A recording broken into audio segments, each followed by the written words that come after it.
let's return to the topic of the Model 3 CAN bus and introduce a new one on the Onboard Diagnostics Port Type 2. In 2013, we bought a Tesla Model S, one of the early ones. They started deliveries in June of 2012, but had, by the end of the year, put out hundreds of them in the by now familiar Tesla rollout fashion. I got one in February of 2013, and shortly after, we were able to purchase a wrecked 2013 Tesla Model S. And we took it all apart to see what was inside, what made it work. This goes back to when I was 5 years old. I started doing that. I always wind up with a lot of extra pieces if I try to put them back together, so I don't put them back together anymore. I was fascinated with the drive unit at the time. We were selling a lot of motors and inverters and so forth to people building electric vehicles.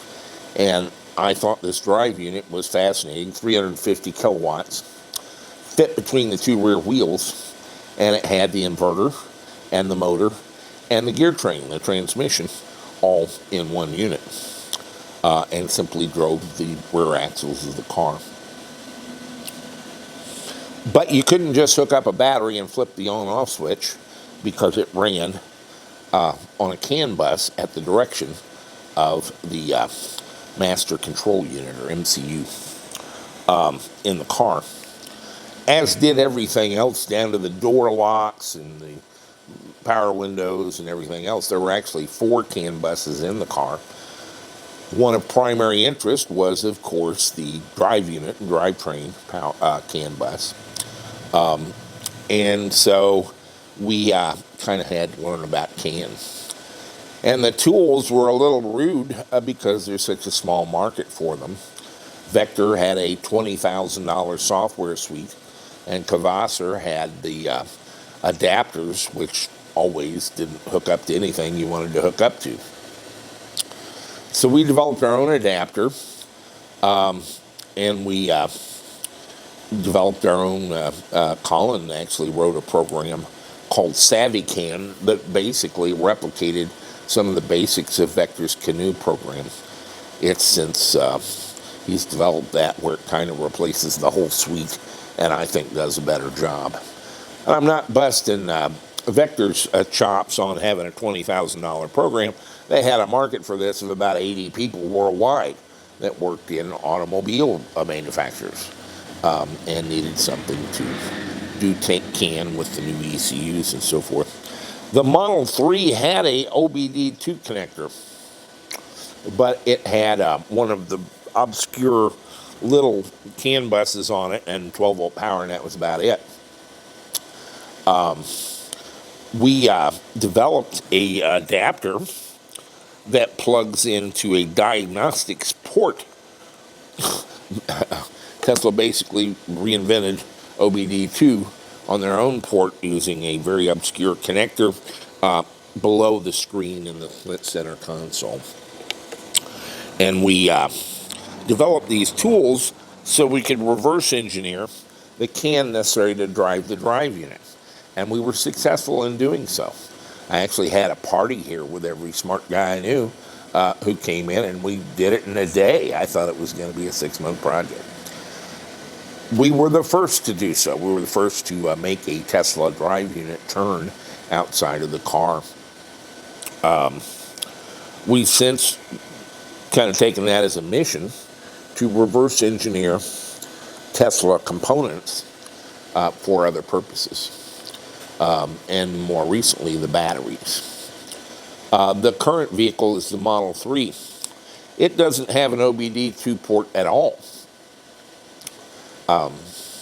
Doesn't actually have a CAN port. Their diagnostics connector is an Ethernet for some dedicated software they use. But the car still runs on CAN. The Tesla Model 3 is the first electric car to receive a waiver from a 1996 legal requirement from the Environmental Protection Agency to provide an onboard diagnostics port for emissions testing. Volkswagen really introduced the first digital diagnostics port per se in the early 70s. General Motors and Ford and really all the automakers eventually followed suit. And they would have test equipment at the dealership that they could plug into these connectors to analyze the state of the engine. And it was entirely for internal combustion engines. In 1996, the EPA mandated a specific connector, a J1962 female, be located within a certain distance of the steering column, and that it provide a standard set of SAE parameter identifiers, PIDs, and that be a requirement to sell a car in the United States. And the reason they did this is so they could plug in their diagnostics equipment, and no matter what the manufacturer, it would support these basic standardized PIDs, about 100 of them maybe. And most of them are really no use to an electric car at all. They're about oxygen sensors, mass airflow, inlet air temperature, exhaust gas temperature, percent of engine load, torque, and so forth, primarily used on the dynamometers where they tested emissions. In 2008, that mandate was altered to require, and there were a number of protocols, 5 of them actually, that emerged over the OBD2 port, but they mandated the ISO 15756 CAN protocol on pin 6 and 14 as of 2008. And that's very similar to the Bosch invented controller area network CAN that they invented in 1988, and that almost all cars use today. And so since 2008, almost every car has that ISO 15756 CAN. That can be at 250 kilobits or 500, but everybody uses 500.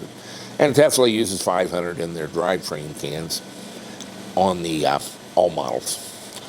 And so it's emerged. A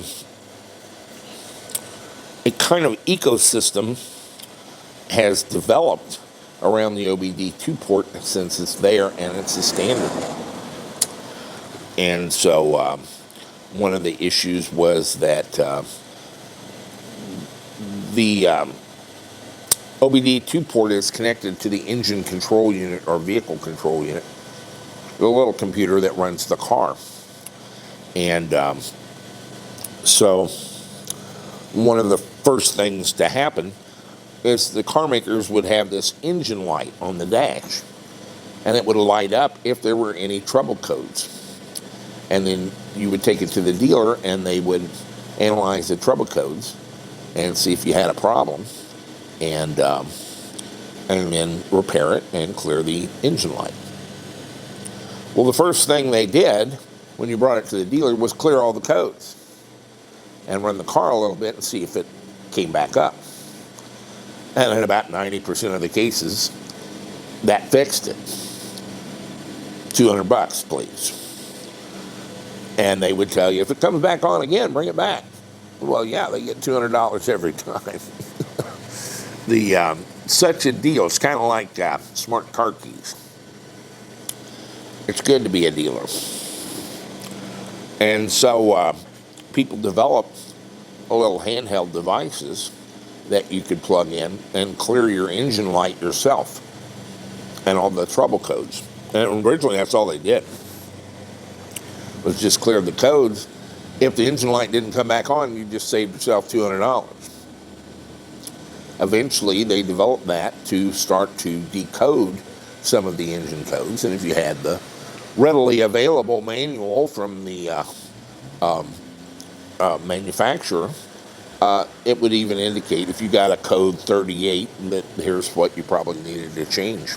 And so people were enabled to work on their cars. That developed further into the race guys wanted a big RPM gauge on the dash that would alarm at certain set revolutions to give them shift points that were optimum for acceleration. Those were popular. Today we have head-up displays that will shine data onto the vehicle windshield, where it looks like a fighter display. You look out the windshield, you see a faint imprint of your speed and your RPM, your battery voltage perhaps, coolant temperature, that sort of thing. And those were connected to the OBD2 port. Today they're more connected to your phone and use the GPS in your phone to get speed and so forth. But there's still some out there that connect to the OBD2 port. Along the way, there was another emerged device, the ELM 327, and that would plug in. Here's a little ELM 327 adapter, and that would plug in to an OBD2 port. And you could plug a USB cable into that, and it would translate that CAN into ASCII text and had a little command language and so forth. So you could communicate with your OBD2 from your laptop or your Arduino or whatever. That since developed into serial Bluetooth and then Wi-Fi, and now Bluetooth low energy as different kinds of connection protocols, and you don't need a USB port at all, making the whole thing smaller and lighter and less expensive. And they're not expensive now. I ordered one this morning at $79, but there's versions out there for $29 or $39. ELM 327. This is the adapter we developed so I could capture CAN data from the Model S. And this plugs into a diagnostics port under the console and allows us to capture all the CAN frames while I go drive around the town. And we can take those log files and then analyze them in depth for months to derive what messages do what and so forth. That's a pretty nerdy activity. But we were not alone, and we probably sold 200 of these over the course of 4 or 5 years. It's got 2 CAN ports on it, or 1 CAN port, and a USB port. But it's a pretty select group of people. Now the Model 3 has come out, and they're selling a lot of these cars, a lot more than the Model S ever sold. And it doesn't have a OBD port at all. As I said, it was the first electric car to get a waiver to not have the port at all, even though it did nothing on the S and X. They were still required to have it. And so they actually also paid a $244,000 fine for not filing an emissions report with the federal government. And they said, well, we don't have any emissions. And the answer was, well, yeah, but you're still required to file the report, and the fine is, in this case, $244,000.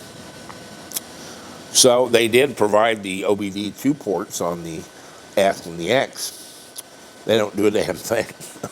In fact, they're positioned such that it's very difficult to even connect to them. But why would you want to? It doesn't really do anything. Model 3 doesn't have the port at all. We have recently talked about an adapter to plug in between 2 connectors in the console. At the rear of the console, at the floor, there is a plastic kick panel you can just pull off. And there's 1 connector, evidently in there, a 20-pin connector. And you have to separate that. and plug this in between it. We had found another connector under the drink holders, and I really liked that better, but it was a very difficult to get connector. They sent us 6 of them as a sample, but then they wanted an order of 20,000 of them to actually get any, and so we didn't. And it took a lot of disassembly of the console to put that in. And this is pretty simple. You just pull this plastic kick panel off, plug this in between the 2 connectors. We made it long enough where you can fold one of them into a little cubby hole they have there, so you can get the plastic cover back on. So you don't need any tools. But of course, Tesla has changed the connector as of January 19th. And so we've got these for the pre-version. And I have an order in for 100 of the version with the new connector. Should be here soon. And so that's an adapter to do really very similar to the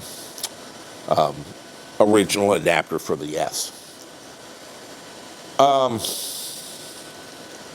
A couple of things. We have an upgraded controller that we use for a lot of things around here.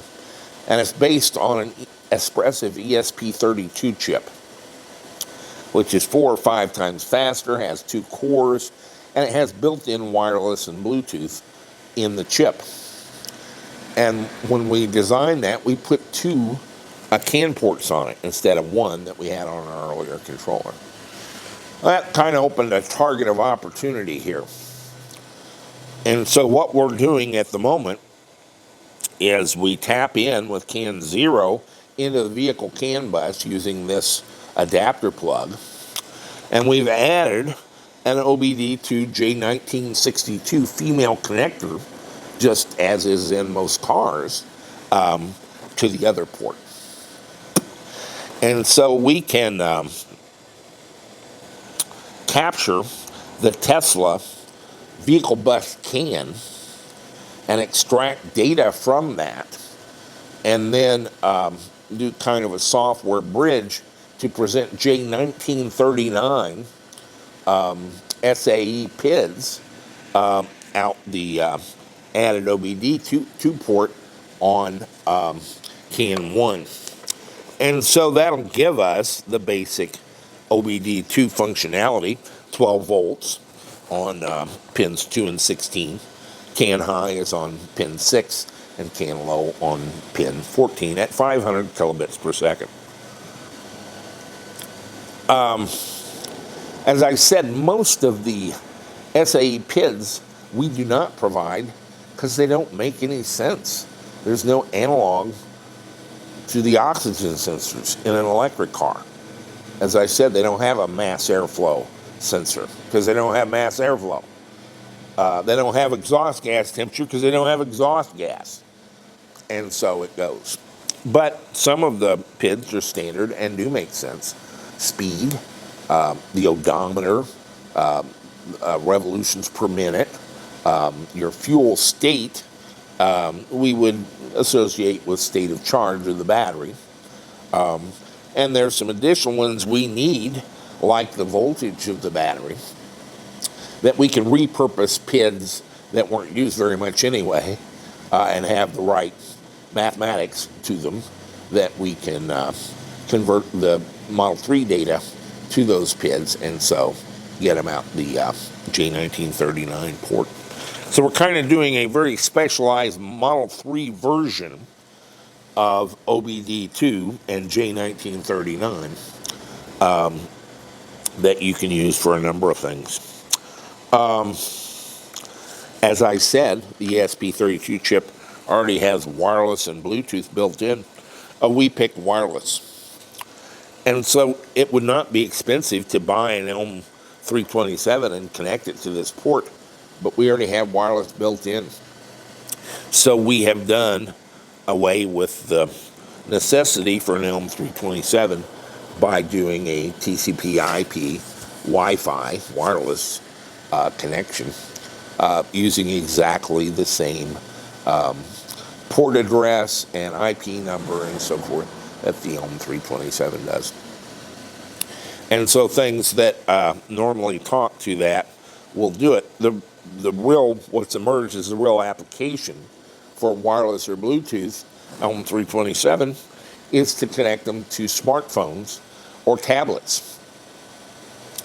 And so what we've been using as our standard to make sure we're sending the data correctly is an Android program called Torque. It was written by Ian Hawkins of Buckinghamshire, England. And he's done rather well with this. This has kind of become his profession. He started writing code for Android as soon as it came out, 2010. He hasn't done a lot of programs. He's mostly done Torque, Torque Lite, Torque Pro, Torque Scan, different plugins for Torque. And he charges a very modest $4.66, I think, or $4.95 for this application, available only for Android over Google Play. But at $5 a pop, he does about $80,000 a month now on just Torque. And the program appears to be virtually unsupported at this point. He's not doing much to upgrade it, and he's not doing much to support it. And that's kind of a problem. But it is kind of an astonishing program. It basically is a car guy's Mr. Potato Head busy box. It lets you design your own dream dash with different kinds of dials and indicators and displays and graphs and bars and so forth to display PID data that it gets either over Bluetooth or Wi-Fi onto an Android device. And they have dozens, if not hundreds, of themes, backgrounds, dial sets, gauge types, and so forth, where you can kind of design your own little screen display to display PID data from your car.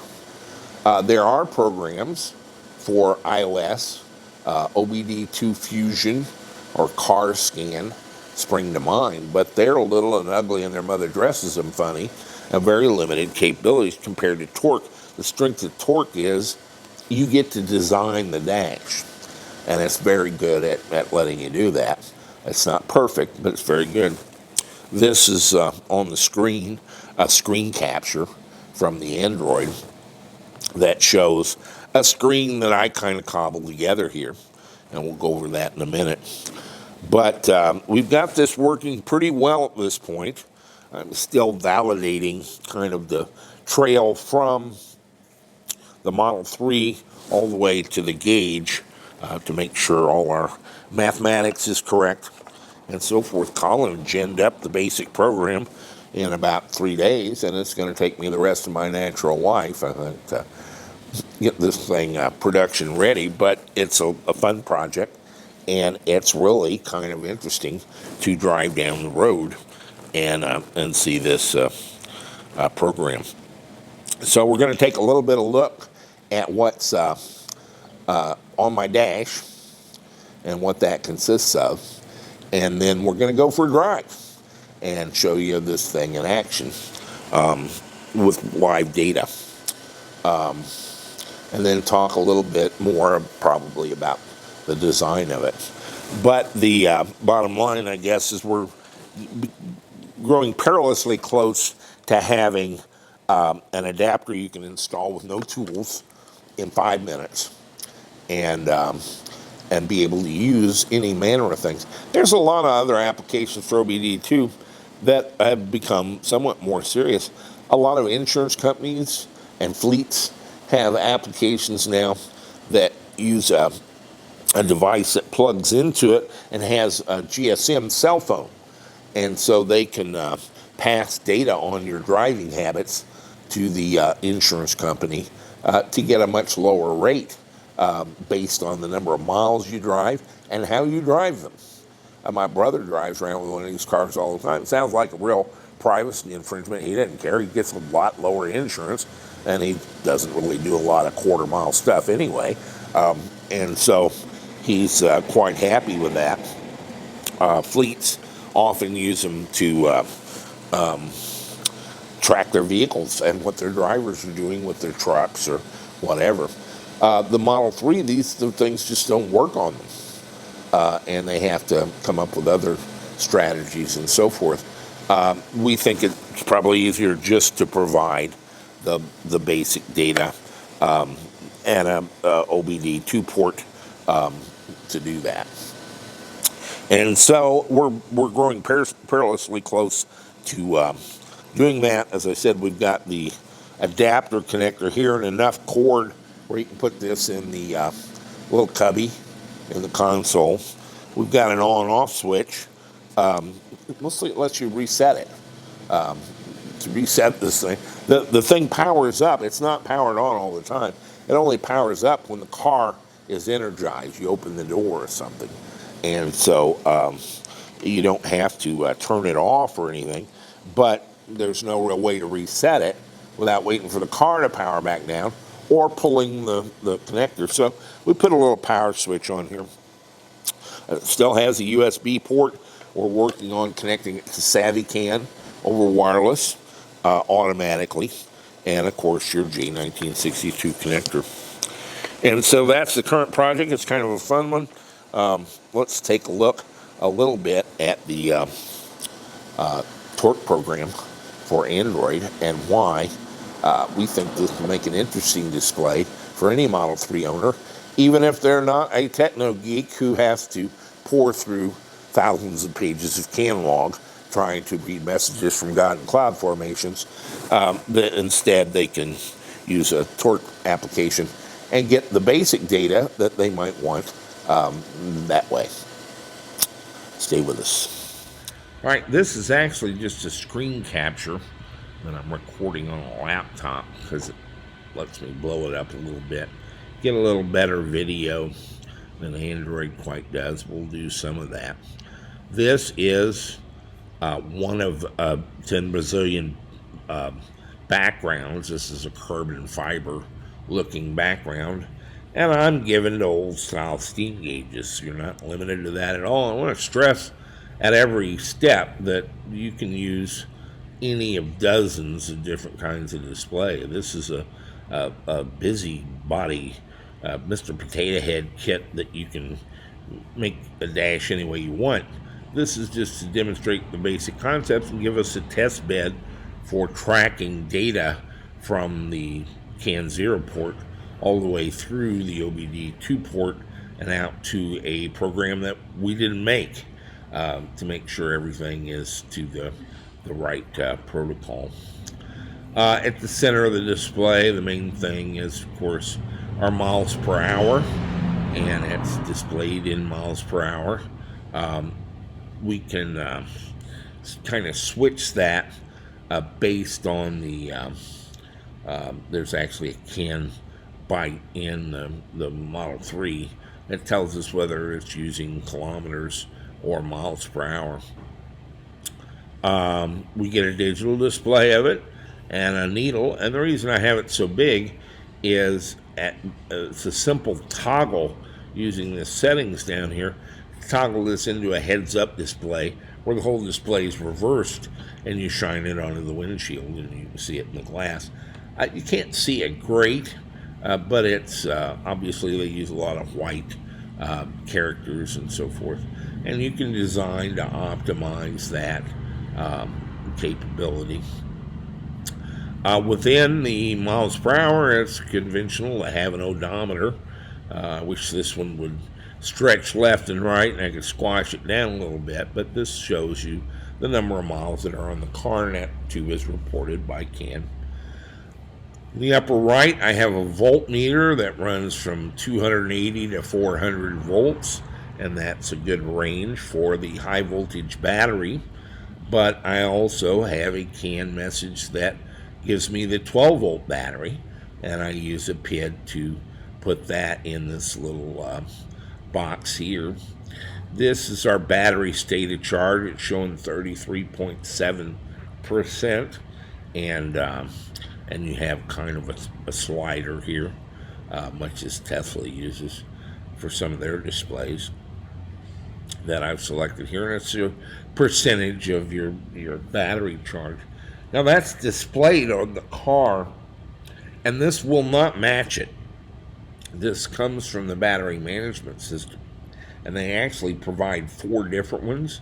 One is a user interface state of charge, one is a minimum state of charge, one is a maximum state of charge, and one is an average state of charge. We found the minimum is the closest to your display, but it's always a point or a point and a half above what you'll see on your screen. They kind of modify it to make you think your battery is lower than it quite is, perhaps to give you a chance to actually make it, even though you're pushing it to the extreme and stupid limit. There'll still be a little battery left. Over here we have our motor RPM. This is an RPM gauge. It's interesting. It's really axle RPM times 9. There's a 9-to-1 drive reduction in the drive gear train of the Model 3 drive unit assembly. This is a temperature. I can make it anything you want, but we're using inverter temperature right now, kind of an average of 2 or 3. There's a inverter coolant temperature, inverter PCB temperature, inverter heatsink temperature, and we kind of average all those and make it the inverter temperature. I may make that motor stator temp. We're going to try it both ways and see which one gets to be most critical. We found this is remarkably low. The silicon carbide MOSFETs used in the inverter are simply much more efficient than the older style IGBTs, and we're seeing some very low temperatures even after significant driving. This is kilowatts. We've stolen another PID, I don't remember which one, and multiplied the current times the voltage to get kilowatts, and it goes negative to 80 kilowatts for regenerative braking and positive up to 200 for positive things. Torque we also get from the CAN bus, and so we replicate that here in Newton meters. Horsepower, we actually use another PID, and it's labeled grams per second, but this is really horsepower. We get it using the formula torque in foot-pounds times RPM divided by 5252. And that is the proper formula for horsepower.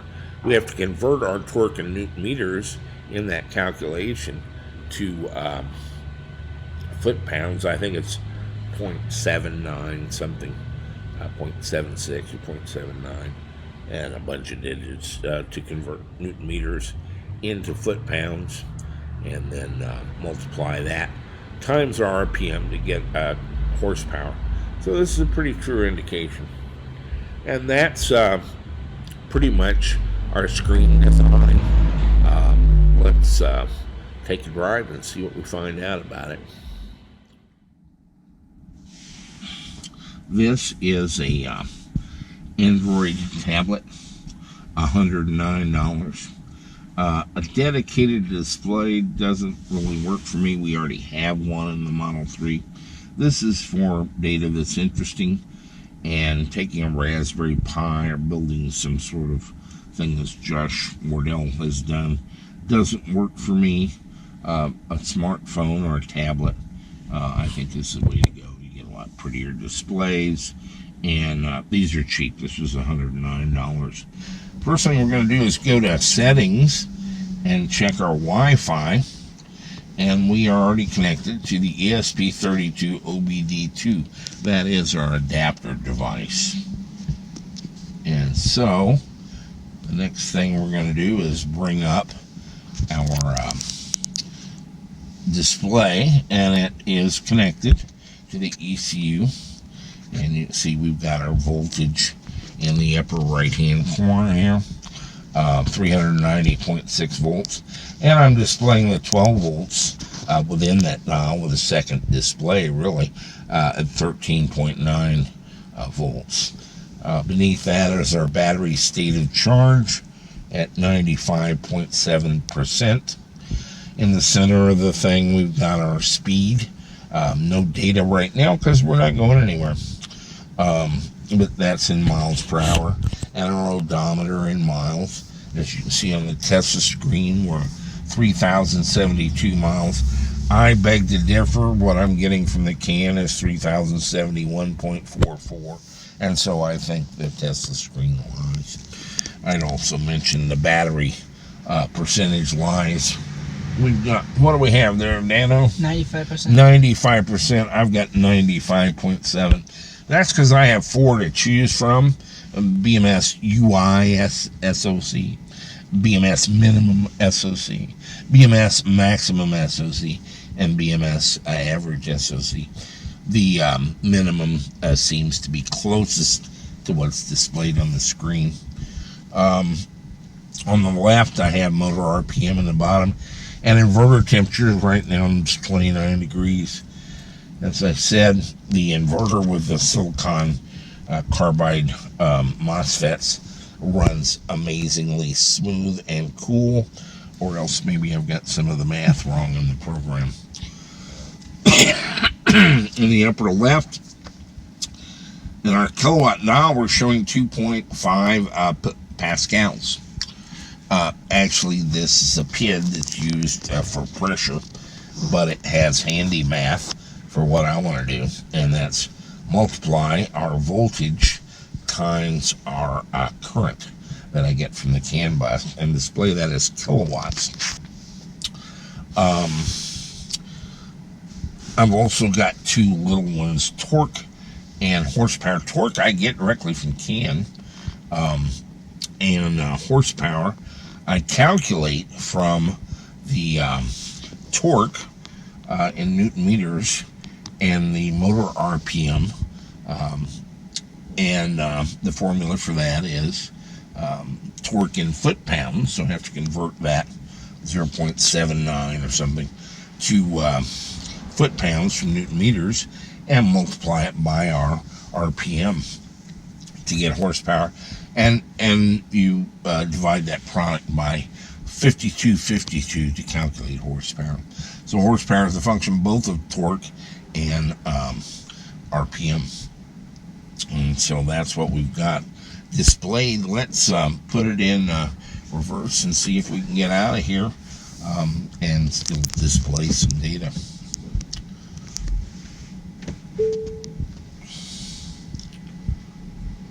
And we're screaming along at 0.6 miles per hour. Oh, we're back to 0. Yeah, it is a very cautious driver.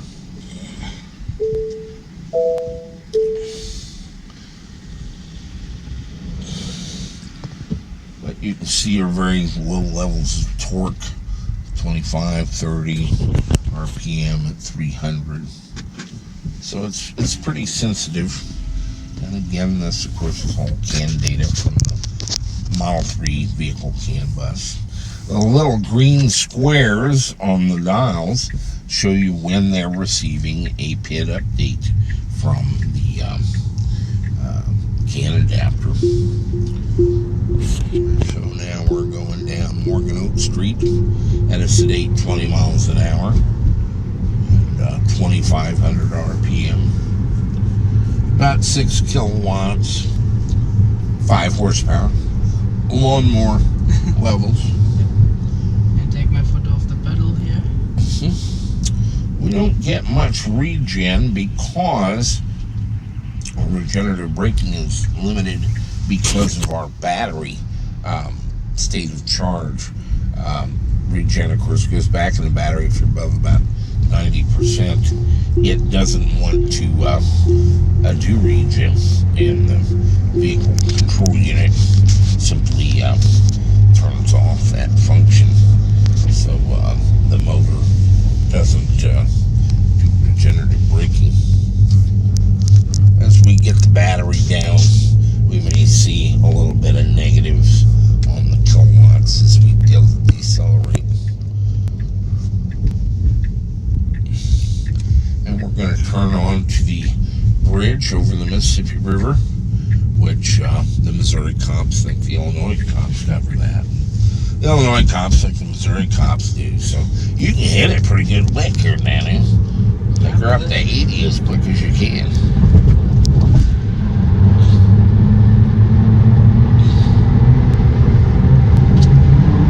And there we go.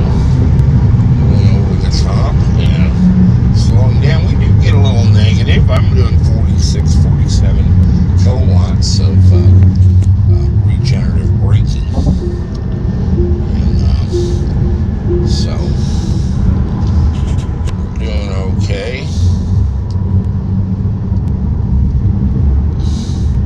And going into Illinois at this point.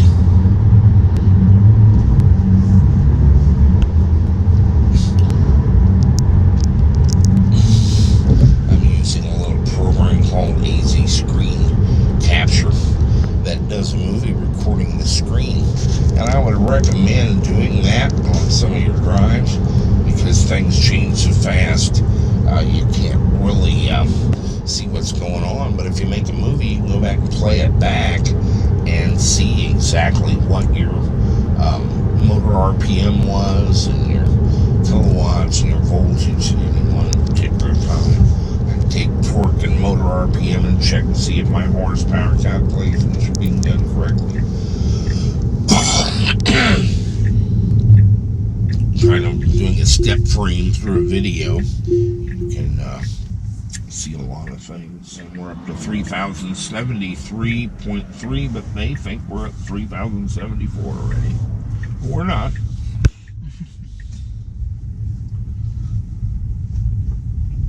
That's very accurate, I think. Yeah, it's reasonably accurate. It's more data than you get from the Model 3 central thing. I wish Elon Musk had a little bit more spirit of generosity in his soul. They have a complete diagnostics screen in there, and he just won't let you worry your pretty little head about it, and I think that's reprehensible behavior. There's actually no good reason for it. He thinks there is. His lawyers think there is. He spends too much time with lawyers. That's part of his problem. Unfortunately, they keep quitting on him because he doesn't really listen to them.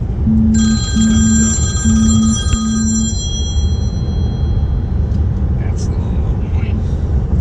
I have one mobile device trying to interject on my work with another one. And we're doing a steady 26 kilowatts at 54.7 miles per hour. This is hit on a number of times. Yeah, you may like to have 200 kilowatts of power, but to go down the freeway at a steady speed, it takes a trivial amount of electrical power, 20, 25 kilowatts. And that's, of course, fortunate. That's what gives you a range.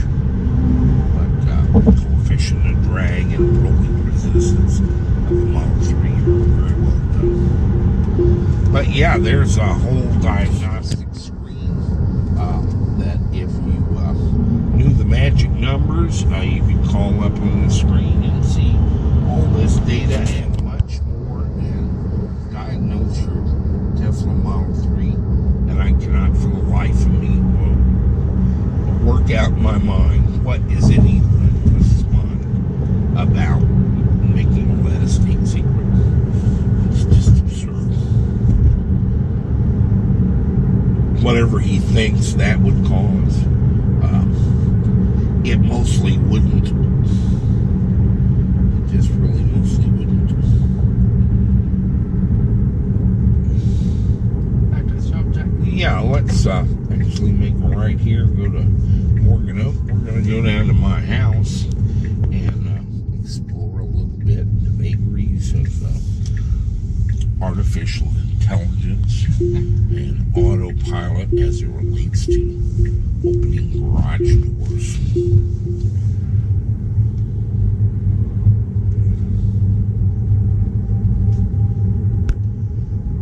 But yeah, the display is quite informative and pleasant to look at. I want to again repeat, like a broken record, I didn't do too well in second-grade art class. I'm not a dashboard designer, but there are all the tools in this torque to do that. The one criticism I have is, again, kind of like Elon Musk, he tries to hide the details of, he has names for PIDs, but he doesn't show the PID numbers. Once you create a display, you can't go back and see what PID you were using. All you can do is delete it and try again. And so the program is way shy of perfect, but it is a fun experience and a kind of a creative one to design a dashboard to display such data. I was quite captivated. So we're going down Morgan Oak, and here is the foot of the old bridge that was taken down when they built the new one in, well, it actually came down in 2004. And we're coming up on my house, 1890 kind of architecture.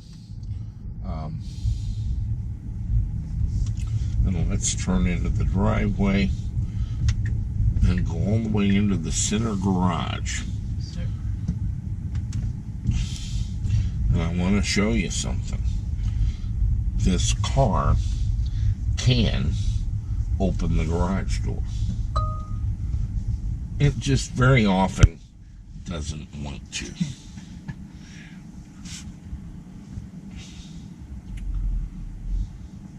And go ahead and pull in. And that is our drive with the torque program.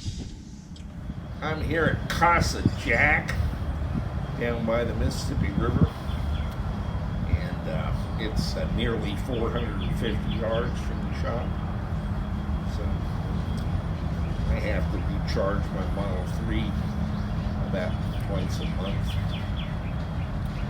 This past week, Elon Musk held a remarkable event, a 2.5-hour treatise on artificial intelligence and autonomous driving. I was engaged and impressed with the technical detail and level he went into, introducing us to some of the principal proponents working on the problem of autonomous driving within Tesla. And I was impressed by that all the way around.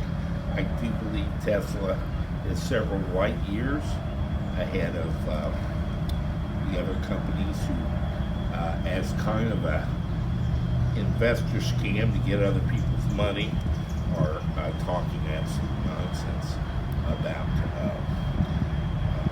autonomous driving. And I would include NVIDIA and Lyft, Waymo, all of Volkswagen, everybody. The only one that's got a shot at this is Elon Musk, and it's a fair shot. I'm going to talk a little bit about why today. The basics of his presentation were fascinating. I think that's some great hardware. He's using 8 cameras, some ultrasonic sensors, and a radar. It's kind of a LiDAR agnostic, and I understand why. LiDAR uses physical light, so do your eyes, and so do the cameras. But there are driving conditions where that's whited out, and you can't see it all. Radar and ultrasonic is doing the same reflective timing as LiDAR, but at different frequencies. Radar is at a much lower frequency that can penetrate fog, rain, and snow much better than visible light. And ultrasonics, although shorter in range, are at an even lower frequency and can penetrate even further. The neural net is fascinating. I make the case that there are simply not edge cases in driving a car, but it is cumulatively all edge cases. It's the sum of all edge cases which makes up the driving environment. He thinks teaching a neural network of a large enough capacity, enough different tagged images to make successful identifications of video data will get him out of that. But on top of that is a heuristic layer of algorithms that are standard programming that have to be applied. If I went at it for the next 20 years, I get the car to do tricks, but I couldn't actually do it when I was driving. He's got smarter people than me and more of them. We'll see how that turns out. But I'm going to remain a little bit of an agnostic for a while. Today we're going to demonstrate summon. And I have to point out, I don't really have the parking lot summon, and I don't have the new computer. But I am standing on my porch 70 feet away from my garage, where the Model 3 is. And I'm going to bring up the Model 3 display and the Tesla application, and I'm going to click summon, and it tells me it's connecting to my vehicle. Well, that would be a good first step, wouldn't it? And it's still connecting to my vehicle. It's still connecting to my vehicle. I can be halfway to the shop by the time this connects to the vehicle. It's still connecting. Oh, it's disconnected from the vehicle. Well, let me reconnect. And they have a button for me to do that. And so it's connecting to my vehicle. Now I can have half my workday done and be heading back this way. And I haven't connected to the vehicle yet. It's 70 feet that way. It's a wooden door. This is not rocket science. And it's still connecting to my vehicle. It's disconnected. Have we got a shot here where the garage is from where I'm standing? This is not, am I asking too much here? I'd actually like to be able to do this from my bedroom. I can't do it from the front porch. So let's walk over here.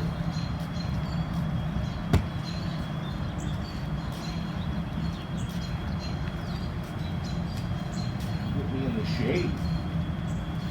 And a little closer. Let's reconnect. And it says it's connecting to my vehicle. One of my criticisms is this thing is astonishingly slow. And it's still connecting to my vehicle.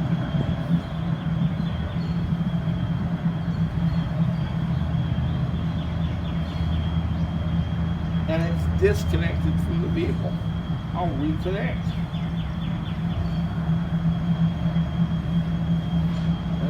Connecting to the vehicle. It's like a full-time job, a career change, you know. My phone now is going to spend the rest of its operational life connecting to my vehicle. I was going to use it for phone calls, but what the hell? There's nobody I want to talk to anyway. I get a reconnect button because it's disconnected from my vehicle. I find that amazing software design because I happen to know it's never connected. So how did it disconnect? Maybe if I went closer, like right outside the garage, I'm going to reconnect. Connecting to your vehicle. Still connecting to the vehicle. I'll watch some riverboats go by. I'm disconnected from the vehicle. Again, I never was really connected, but I'm disconnected. I'm going to reconnect. Connection to your vehicle, and I'll watch some more riverboats go by. Make about 6 knots up the river. And I'm connecting to the vehicle. It says so right here on the phone. I'm disconnected from the vehicle. Maybe if I got closer,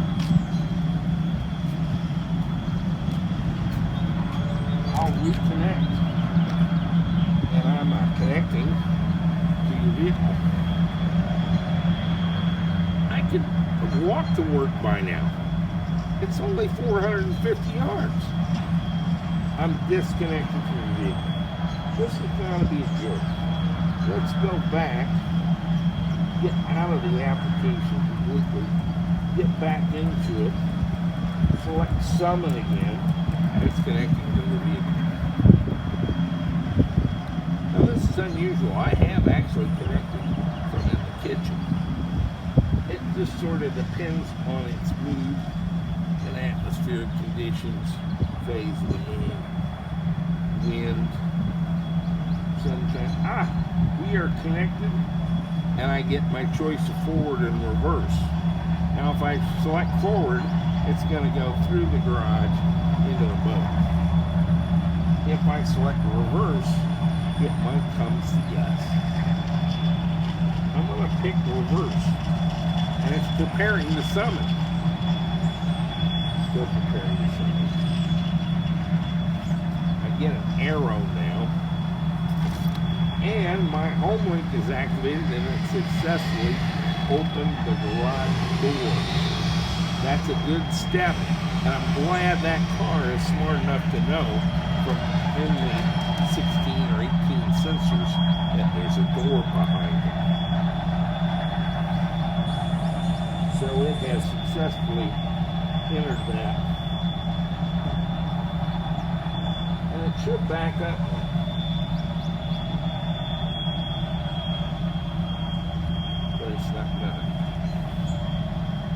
I'll press reverse again. This is all automated, you know. It's autonomous. It's done with AI. It's kind of got like neural nets and stuff. Well, it's got lost again. Let me click reverse again. Maybe these guys are what's causing it. There's certainly a peril. And here it comes.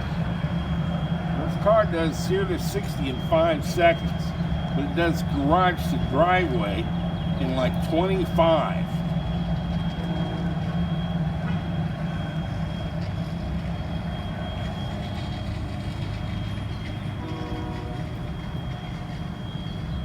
You set the distance that it will summon, and the maximum is 40 feet, and that's what I set, and here we are.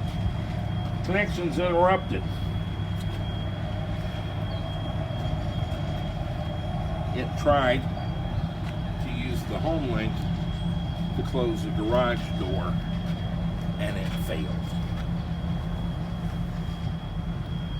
Now the way this is supposed to work is it does home link, it backs up 40 feet, and it does home link again to close the garage door. It can't do that. I'm going to get in the car.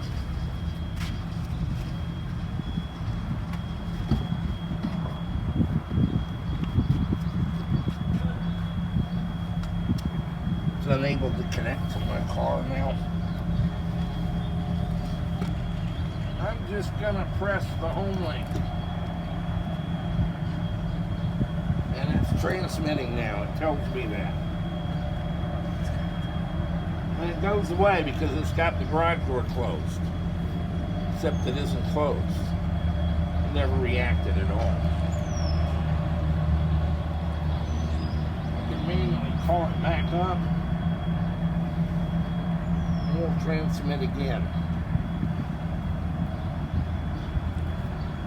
Couldn't do a damn thing. Let's select another app. This is Digital Ant. And it has a little app that's free, and the digital lamp costs $19. And it uses Bluetooth.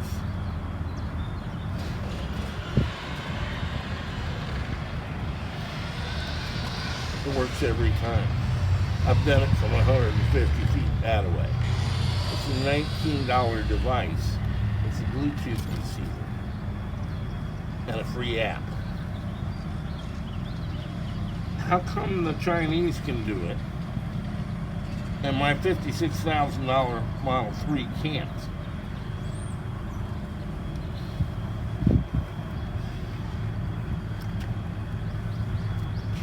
Now this is a joke, but it's not that funny of a joke. We didn't stage this. In truth, I have had this car. Well, I put digital lamp in my pocket and then opened the right door. Let me close it and get out of the application. We didn't stage this. In fact, I've had this car do everything as I described.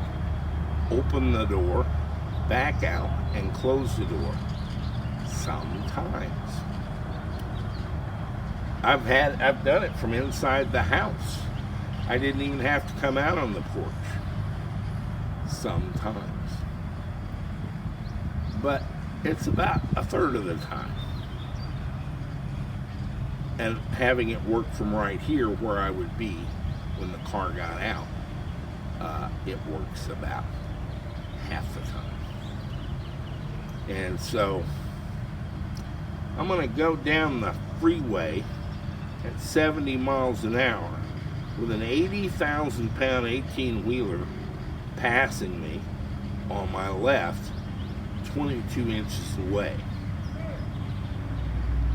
And I'm going to rely on an autonomous driving vehicle with 140 teraflops and a neural net and artificial intelligence with data from millions of data points from hundreds of thousands of cars, when it can't reliably open the garage door or shut it.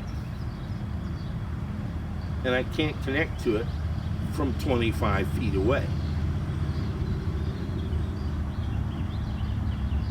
I'm from Missouri, show me. I love it. I actually don't care a whole lot about the autonomous driving. I'd settle for the parking lot summon mode, which I don't have the update for yet, but how am I going to activate it? My phone can't reach the car 150 feet away. Can't reach it from 30 feet away. And I'm a little bit lost as to how all this is supposed to work. But I'm not, as a driver of 50 years, with essentially no accidents, and a pilot for 20 years with no incidents, I'm not going to rely on Elon Musk's fantasies until you show me that they work. And the first step on that is getting the garage door to open or the car to connect to my smartphone from 25 feet away. So it was a remarkable presentation. I did understand the technology and what he was talking about. And in fact, I'm into that sort of thing. But applied to the driving situation, I'm a little bit of an agnostic. As I said when they first started with this, there's also a serious question of legality. It's not the regulators, it's that car manufacturers have had a pass in court on accidents for 100 years. 99% of the accidents are caused by human error, and the 1% that are caused by mechanical failure, they simply respond that you didn't maintain the car per the manufacturer's specifications, and nobody does. So it's entirely on the driver and car owner for the responsibility of an incident. Why would an automotive manufacturer want to muscle their way into the courtroom to take responsibility for an accident. And so I don't understand that part of it at all. But technically, I'm receptive. I'm not a global climate change denialist or an autopilot denialist. I'm from Missouri, show me. And so far, I get babble from child minds on both counts that I can throw out kind of based on the source because of the noise they're making. If you have a serious background in chaos theory, are seriously aware of the variables in climate, I'd love to hear what you have to say. If you watch some shit on TV about 97%, 99 and 44, 100% pure, that's ivory soap, not scientists. First place, scientists don't agree on anything because they don't have the answer to anything. They're not even interested in the answer to anything. They only pay attention to the questions. And every question, as soon as they gather a little data on it, leads to 3 more questions, which they get to pick one of those to pursue. If you've been around scientists, you would know this. Their wives have to dress them and deliver them to work. And they have to be there to pick them up, take them home. That's just the way it is. And with Autopilot, there is an amazing variety of everything, and driving is an exception. I used the example the other day of a ball crossing the road. All balls have little kids. Not all little kids have balls, but all balls have little kids. I found the one ball that didn't have a kid with it. So would the Model 3 Autopilot know to stop when it sees the ball rolling across the road? And if a kid doesn't show up, does it know to go on? And so everything is an edge case. I think it's a Herculean task. He did impress me in his 2.5-hour presentation that he was aware of that. That's a big step. I think Elon Musk is aware of what's involved. Can a Brazilian Datapoints get him there? I'm not going to say it won't. I will say, fix my garage door opener and then we'll talk about it. Stay with us. This is a screen playback of a torque program on Android that is receiving CAN data from a stored capture by Josh Wardell. Let's see, it's called excelcan.csv, and we have a Sabican on a PC connected to the our OBD2 CAN adapter for the Model 3 via wireless.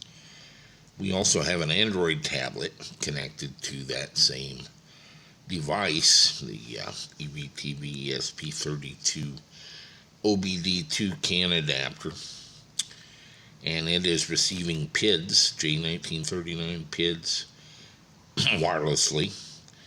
And so we can play back this drive and actually watch the process as we loop through the drive repeatedly.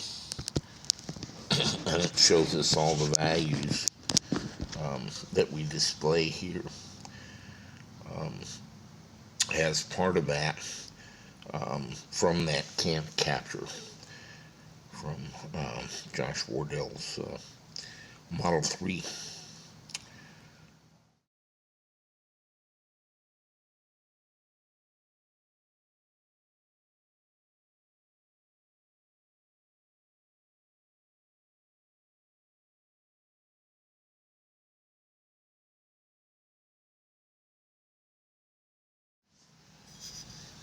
So our connection from the PC to the device from Savican is wireless, and our connection to the Android to the same device is wireless.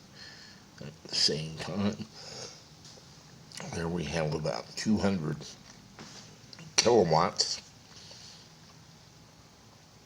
of power on one acceleration. Brief notes on torque design on your Android. You're going to first call up settings, Wi-Fi, and we see we're already connected to the ESP32 OBD2 adapter, and it's acting as a access point. Let's bring up torque. Let me step out of this for a second and go show you torque scan. This is a plug-in you're going to need for torque, and it lists the PIDs that are available to display. If you'll notice, some of them are like FF1260 and FF1265. Those are torque internal PIDs. Let me go down here. You can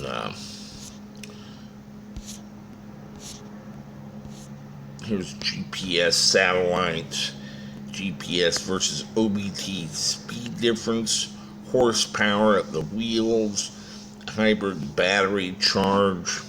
Well, hybrid battery charge isn't a thing, but GPS latitude, bearing, altitude, accuracy, your position, and so forth.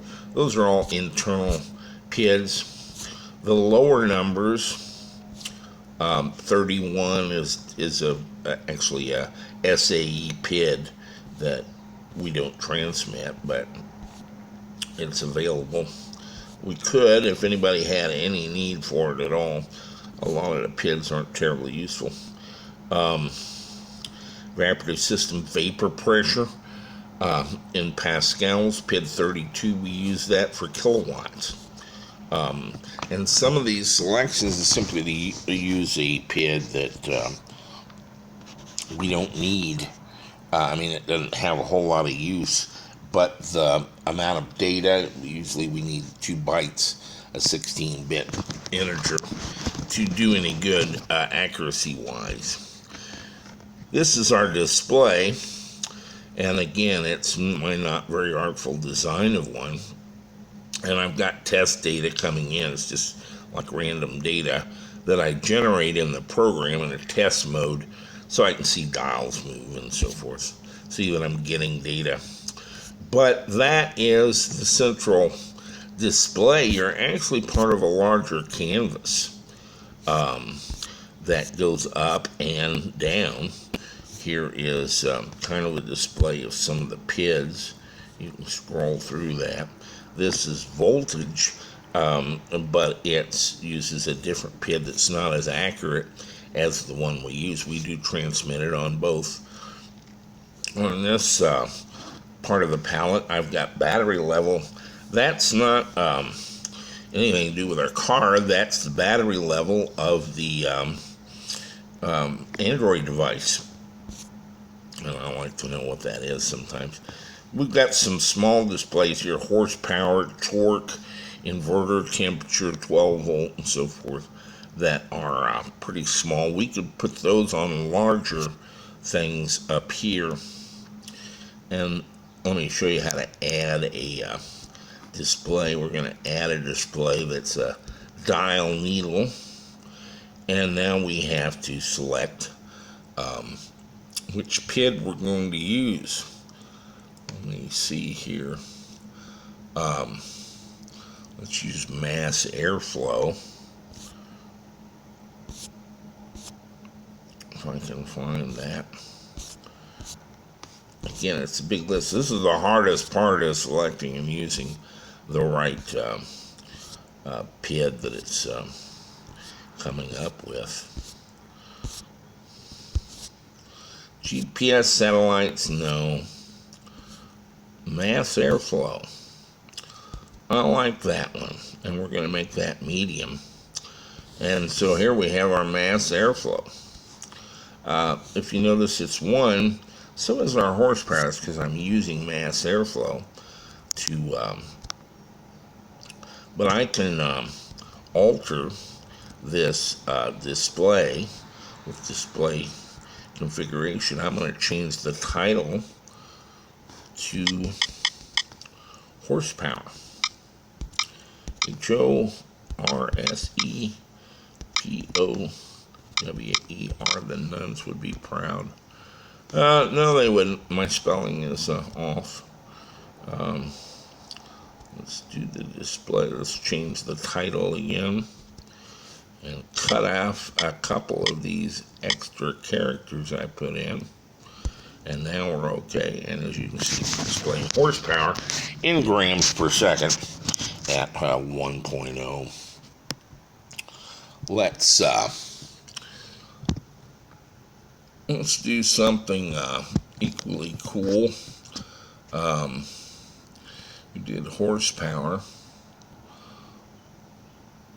Let's do torque. I actually have that.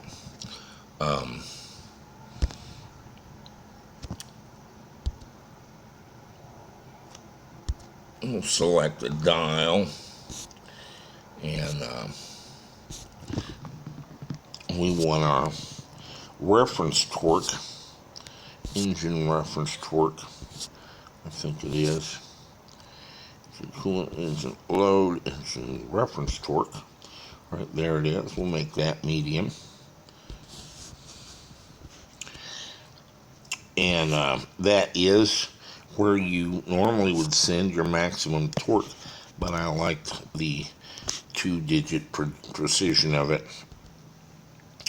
And so we're just going to call it torque.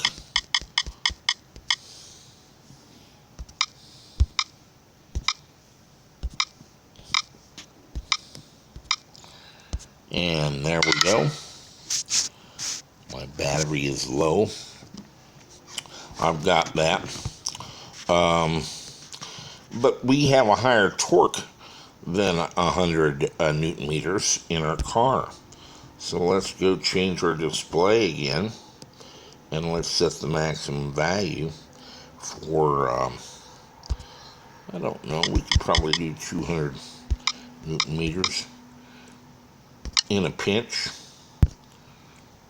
And so you see our digits change to display 0 to 200. Horsepower, we can probably do that a little bit better as well. And so we'll change our display configuration and set a maximum value for 300 there as well. And so you see we've added torque and horsepower gauges. And those are little things. How about inverter temperature? Let's add one for inverter temperature. And we'll make that a dial too. And let's see what I did. I think I used engine coolant temperature. So let's flip down here and see if we can find that. And it should be 88.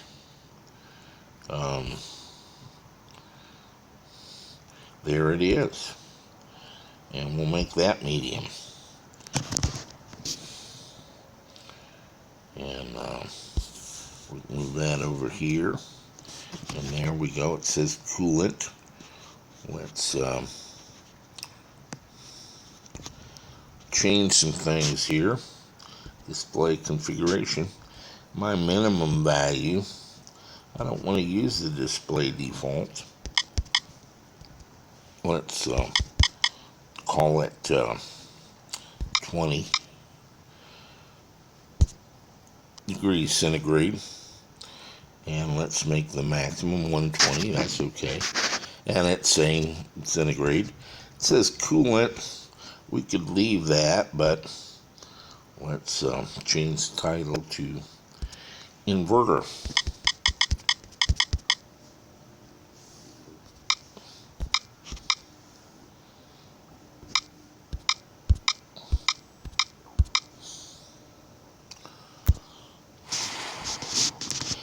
so we have our inverter at 80. So we've taken our small values here on the main thing and blown them up where we can see them a little easier. Let's say we want horsepower to be really big. We're going to change our display configuration, and we want to change the size, and let's make that larger. And we're going to put it right here, and we're going to move this one, move the display to right here, and you can see torque and inverter temperature, and now our horsepower will be large, and it will change as we drive. So if you have an interest in that. So that's kind of the process of design and adding displays. It's very simple. This is like a Mr. Potato Head for people who want to design dashes. I guess most of our viewers don't remember Mr. Potato Head, but it's a design program for dashboards. We can go up here and change horsepower to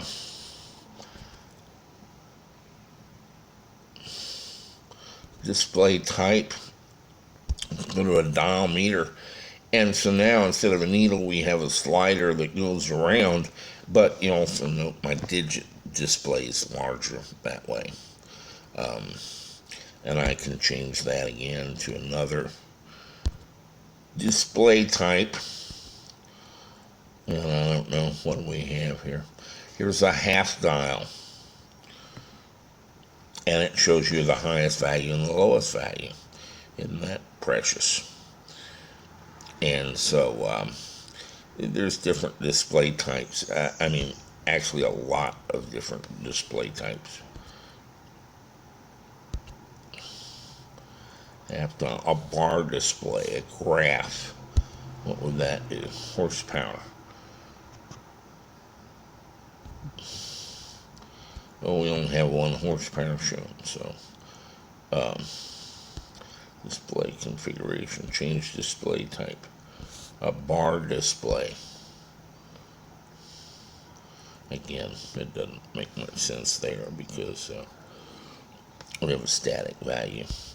But you can see you can change to different types of displays, and they have a large number of them. Here's just a digital display if you want a really big number. And so you can change these as you want to. So that's the thing using torque scan. You can select, actually watch data come in and select which PID you want to use for what, and explore a little bit. And using the real-time monitor, you can add dials. You can really make multiple screens, as you can see, that you can just select by sliding with your finger. And so it's a remarkable program for the design of dashboards. So much superior to the other ones that we're not going to bother doing it otherwise. We do use Wi-Fi because that's readily available to iOS. If anybody wanted to do a good program, there are some. OBD2 Fusion is reasonably good, but it's not a torque. And so that's why we're using torque to prove our thing. Again, this design is an example. You can make your own, and pretty easily. Unfortunately, torque is not very well supported at this point. They're not making many changes to it. I'd like to see the PID numbers displayed when you add a display, and at kind of like torque scan. And I'd like to be able to change the units in configure the display. This is just text that's displayed at the bottom, the grams per second in horsepower. is embarrassing, but they don't make an easy way to change that. You can do custom PIDs in torque, and that may come into play with us. So one of the issues is that torque uses this design, but you can too. We will make our design available, and you want to download it from our website, and here's the torque hidden directory. You have to display hidden files, and here's dashboards, and here's the EVTV 043019.dash. You would download that and just put it in this area, and in torque there is a little bring up our display, and there's a little gear symbol down here for settings, and you can go to layout settings and import a layout, and we're going to import 043090 dash that you've just downloaded, and then here it is. For some reason it does it, you have to turn the tablet to then get it to orient correctly, but if you look up here, all of our things are done because I didn't save them. And so that's how you can load a dash from EVTV into your torque program, and that'll get you started. But the concept is, with this program, that you can design whatever you want and display what PIDs you want. We're still adding PIDs that we don't really see a lot of sense in, but we'll support more as we go along from the CAN data we get from the Tesla Model 3. Stay with us. Let's talk a little bit about geothermal.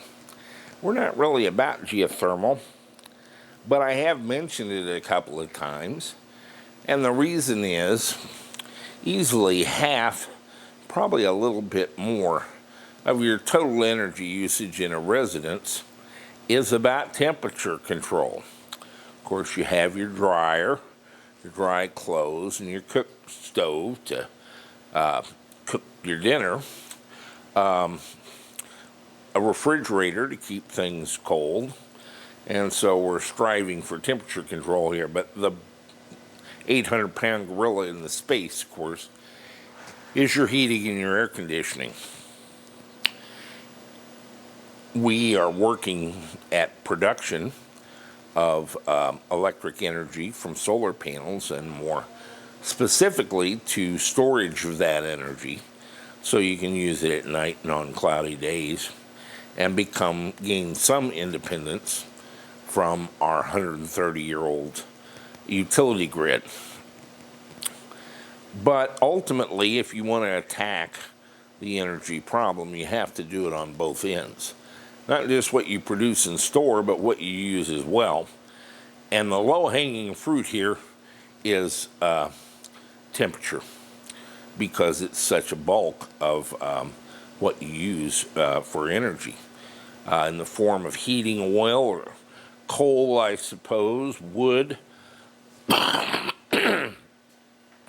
most commonly natural gas for heating, but some electric and heat pumps.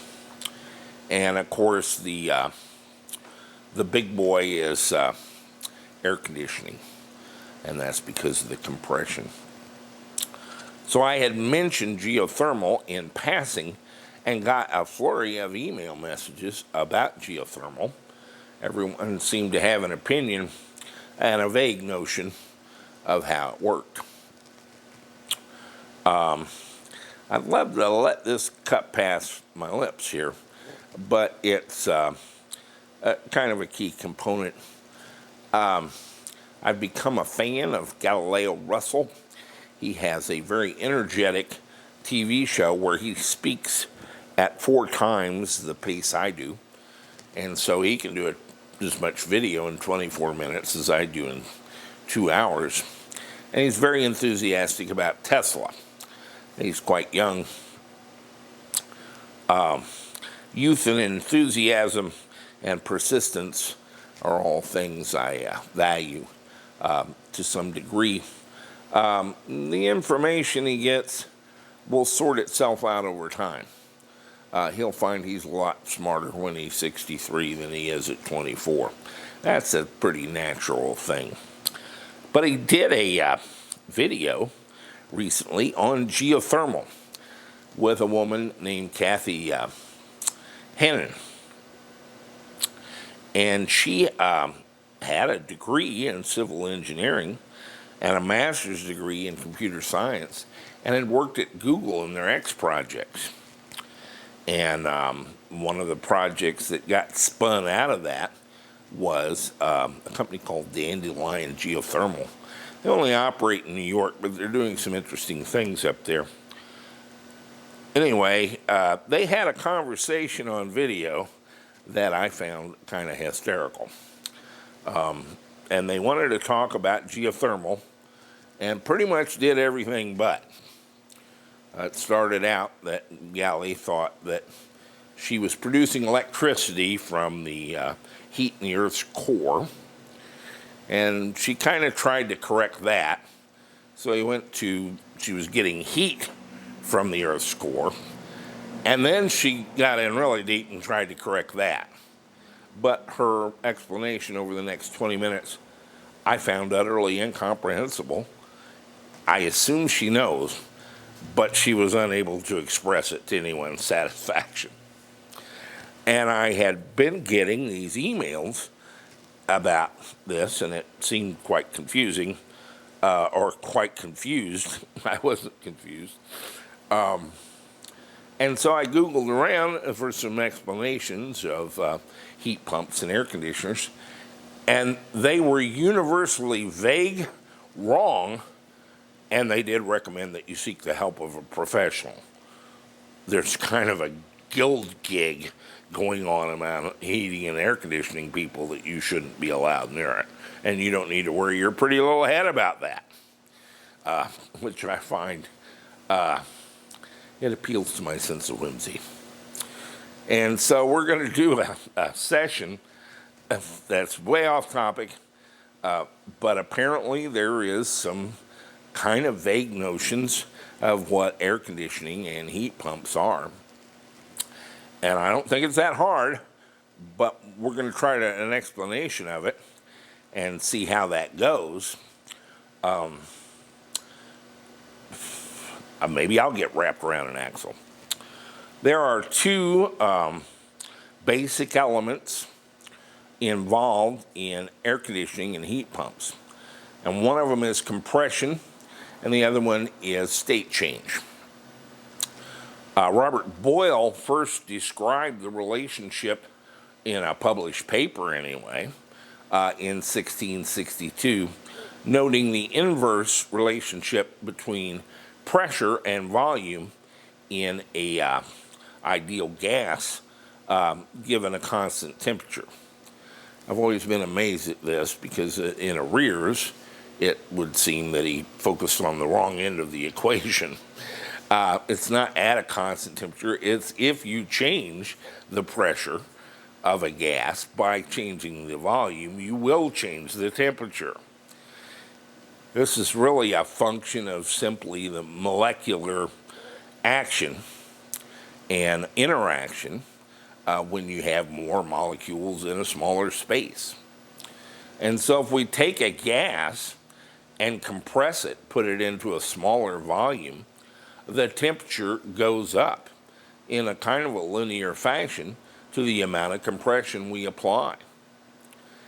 And if you take that pressurized gas and then release it back to its original pressure,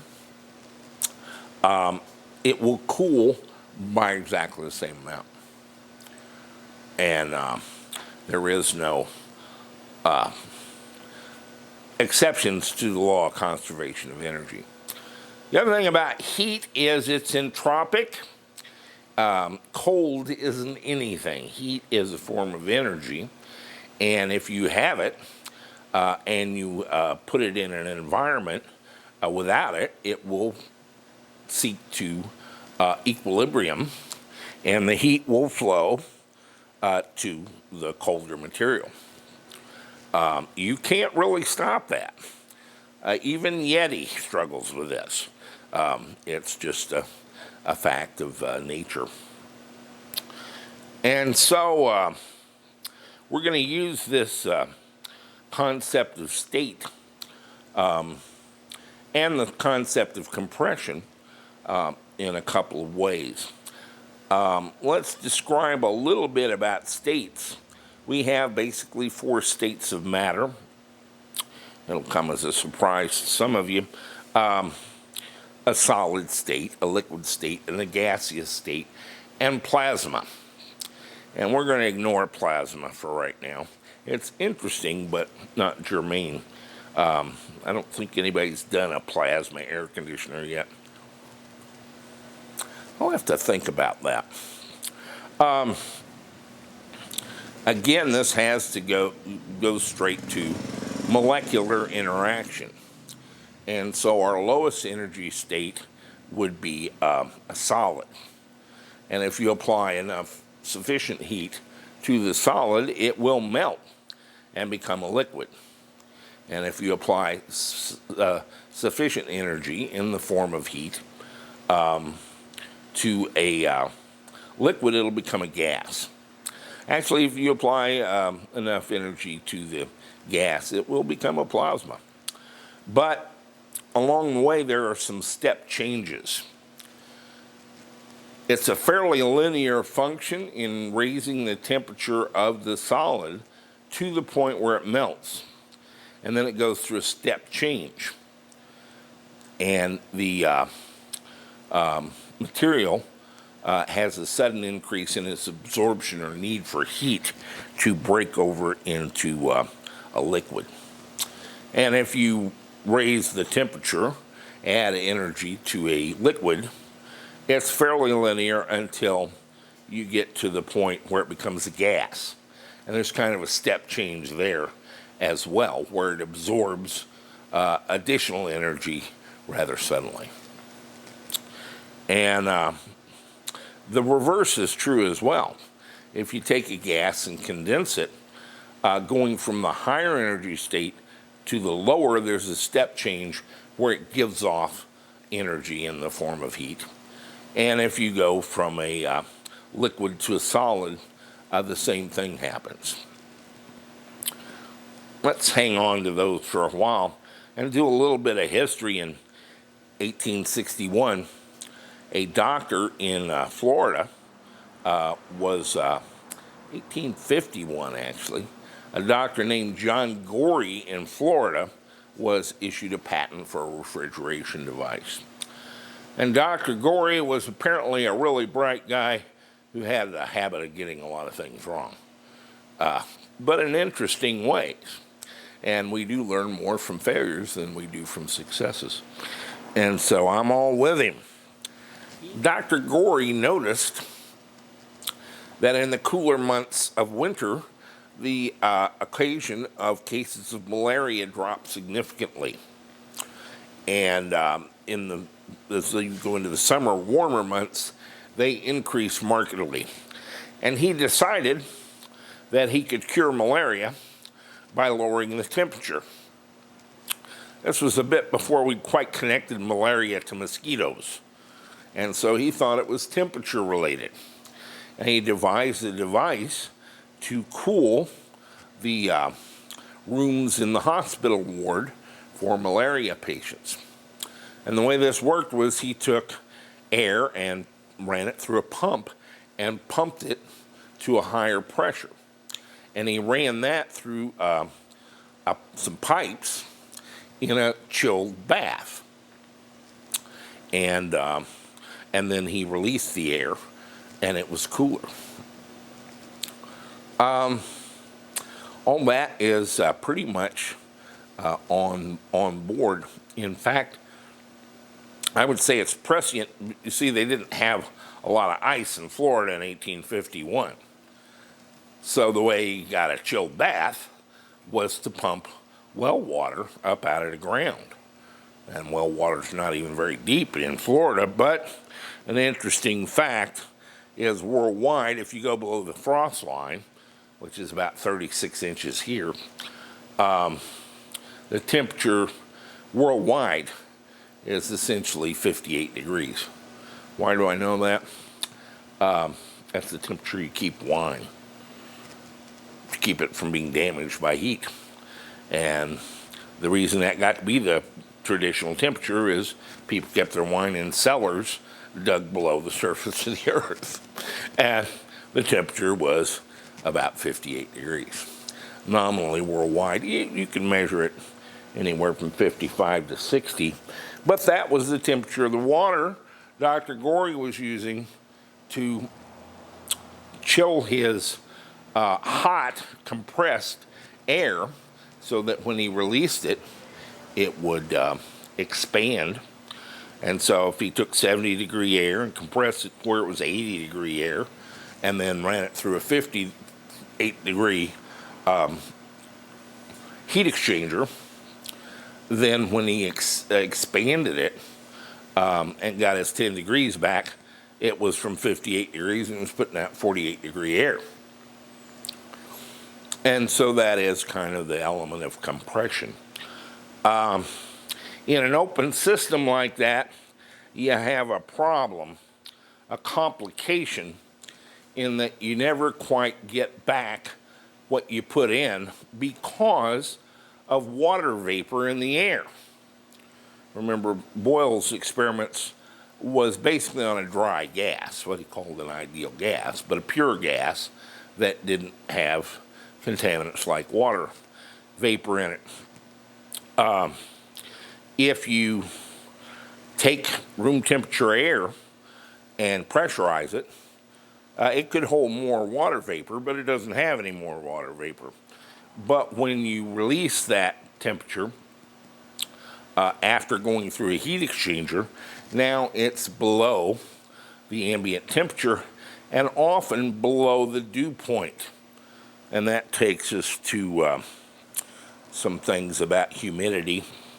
Absolute humidity is the amount of water in grams that can be held by a given volume of air at a given temperature, and it varies with temperature. The relative humidity would be the percent of saturation, the maximum amount of water the air can hold at a given temperature that is actually present. And so water vapor is a big part of our weather.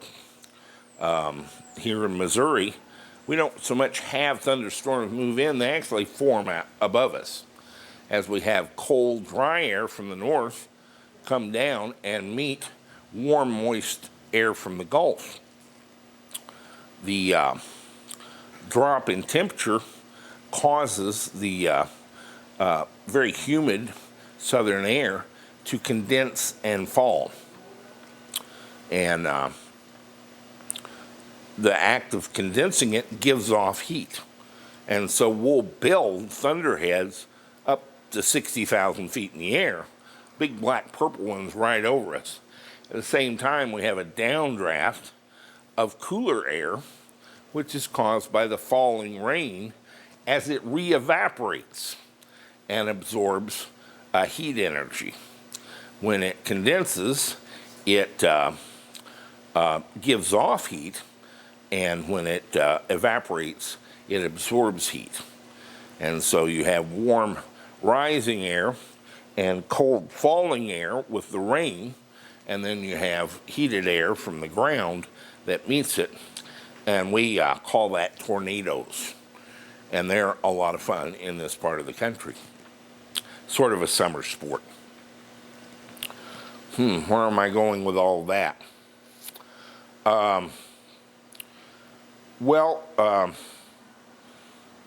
Let's see.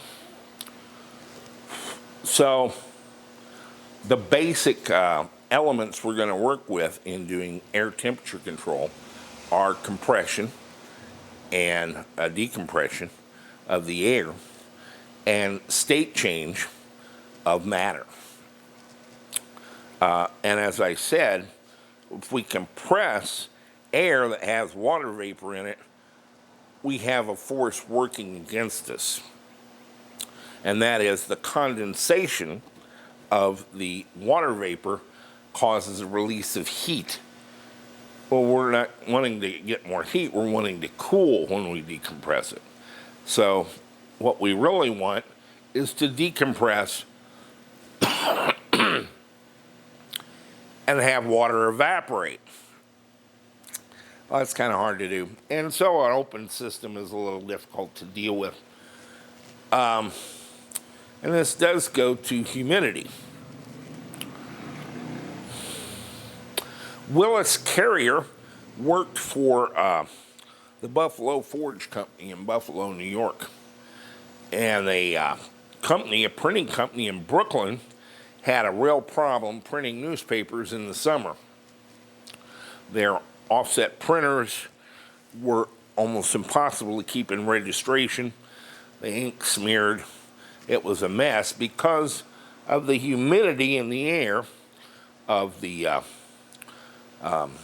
Brooklyn summers. It was okay in the winter, but in the summer they almost couldn't print a legible newspaper. And they went to the Buffalo Forge Company, and Willis Carrier was one of the engineers there. He devised a system not for cooling, but for humidity control. And he used kind of a closed system with a refrigerant. I believe it was ammonia originally. And this would have a heat exchanger outside and a compressor and a heat exchanger inside. And he would take the refrigerant and compress it, raising the temperature, take it outside and run it through a heat exchanger, cooling it back to ambient temperature, and then releasing the pressure into a heat exchanger in the plant. And that caused the heat exchanger coils inside the plant to drop fairly dramatically in temperature. And it could blow the air in the plant across those coils, and it would condense the humidity out of the air, the water vapor out of the air, into a container. And so if he ran that enough, he could decrease the humidity in the device. In 1906, he was granted a patent for the conditioning of air, and what he was talking about was humidity conditioning. And in fact, he found at that time, he invented the heat pump. He could run it in reverse and increase the humidity in a place using the same technique. And in 1915, he published the definitive document on air conditioning called the Rational Programmatic Formula. And the term he used is essentially the treatment or conditioning of air. And that's become the Bible of air conditioning. In 1915, shortly after the beginning of the First World War, the Buffalo Forge Company decided to get out of engineering and just be a factory and manufacture other people's designs. Willis Carrier and 6 of his friends pooled their resources financially and raised about $37,000, I think, and formed the Carrier air conditioning company.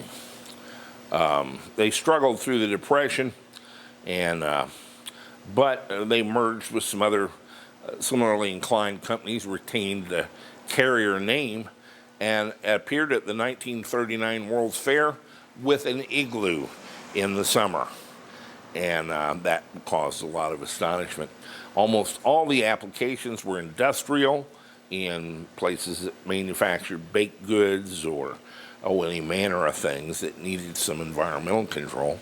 And by then they had figured out that it both removed the humidity and chilled the air.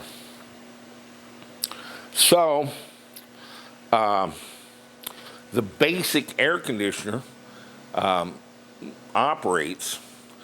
You take the refrigerant, and ammonia is kind of poisonous, and so along the way, DuPont branded the Freon chlorofluorocarbon, which has an evaporation point between 50 and 60 degrees Fahrenheit. And a lot of carriers' writings were about dew point suppression. And again, from the point of view of humidity. So your air conditioner takes this refrigerant and compresses it into a very hot gas. You take it outside where your condenser is, which is a heat exchanger with a fan, and it simply blows ambient air over this gas, which condenses. And that gives off more heat energy in the phase state change of condensation.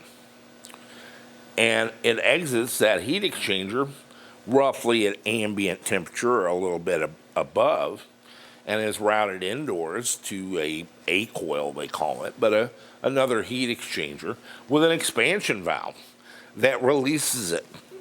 And so you take your original temperature, you increase it by 20 degrees, do a heat exchange to get it back down to the original temperature, and then release it. You get your 20 degrees back, plus a step change caused by the energy absorption of the process of evaporation, changing the liquid back to a gas. And you blow ambient air across that heat exchanger until it's back at room temperature and route it back to the compressor, and it's a closed loop. It does this over and over. It doesn't have any water vapor in it. You're dealing simply with the phase state change of the refrigerant, and chlorofluorocarbons were the best. They've kind of been outlawed. You may know them as CFCs because they ostensibly ate a hole in the ozone, and perhaps so.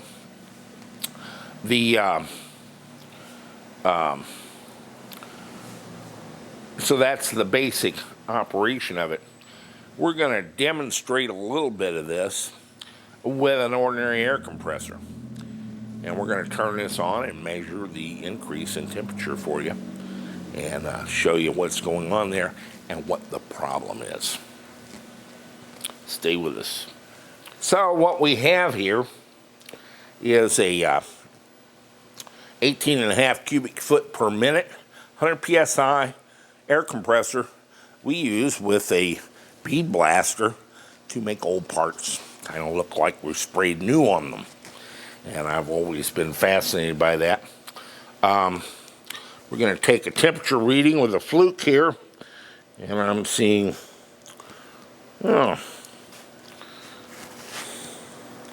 that's warmish, 77 degrees. We're going to turn this on, but over here on the laptop, I'm showing our load, about 10,500 watts right now in the shop. We may be charging a car or something.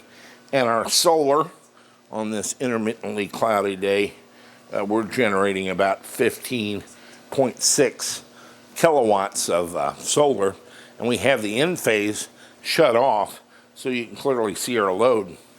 I'm going to turn on the air compressor, and this is not going to be pleasant. It's kind of loud.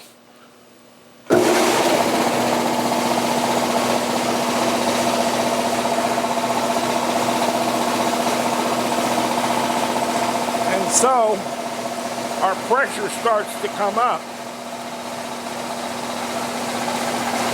What's interesting is we've just gone to 13,400 watts, a jump of about 3 kilowatts.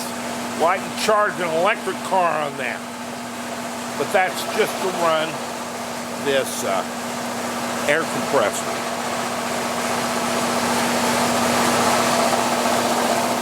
Okay, so we used about 4 kilowatts peak power to run this air compressor. And I can tell you our temperature right now is 98, 99 degrees. So we went up about 22 degrees Fahrenheit just on the surface of our tank. Now our tank itself is kind of a heat exchanger. I can feel the heat coming off of it now. Our ambient temperature in here remains at 77. So if we increased the temperature by 22 degrees and we let this set overnight, then it should be back to 77. When we release it, we should get our 22 degrees back, and that would decrease it to 55 degrees coming out. It won't. At about 5 or 6, 7 degrees decrease, we will reach the dew point of the water vapor in our original air. And again, we have to have a step change there. It's kind of fighting us because as it condenses, it gives off heat. And it'll seek to maintain that dew point until all the water is out of the air. And so we don't really get it back because we have two forces battling each other. Condensation of the water vapor and the expansion of the gas. A couple of interesting things. It took us 4 kilowatts of power to compress air to increase the temperature to 22 degrees. And I have to point out that there's a spike on that diagram, and I have gone back, and that hit 21,266 watts. So we had a 7 kilowatt surge above our 4 kilowatts to start that air compressor. And we got a 15 kilowatt inverter. Fortunately, we had a bunch of solar going at the same time, and our inverter can do 45 kilowatts briefly, and the nature of that spike is brief. It's a second long, or 2 seconds. So not a particularly big deal. However, it's a lot of power to increase a temperature 22 degrees. And I'm afraid in air conditioning a home, we need a little bit more than that. What you actually do in your house when they check your air conditioning is they measure the outlet temperature at the A coil, and they're looking for 43 degrees Fahrenheit. And if you blow 43 degree air into a room full of 75 degree air, again, equilibrium is sought, and so it will gradually drop the temperature, but it can take some time if your house is heated up to get it down to a comfortable temperature with the air conditioner running all the time, putting out 43 degree air. 75 and 43 is 33 degrees temperature difference, not 22. And so in a simple system, we would have to compress it not to 100 psi and 22 degrees rise in temperature, but to a much higher pressure and half again to get 33 degrees temperature differential. But it gets worse than that. You see, in order to get that as a drop down to 43, we have to get it back to the 75 in our heat exchanger that's outside and condenser. And so we compress this gas quite a bit to get it to be 33 degrees above the 75. The problem is when I need air conditioning, it's 100 degrees out. And so my heat exchanger is at 100 degrees. And so I don't chill it back to 75. I take my 75, add 33 to it, and I get 108 degrees. And then I'm going to cool it to 100. And then when I expand it, I get what, 8 degrees?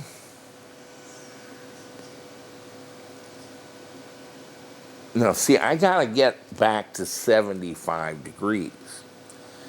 And so to get that 43 degrees on the outlet, I have to compress it much higher, where when it comes out at ambient temperature of 100, that it's at least 57 degrees above that going in.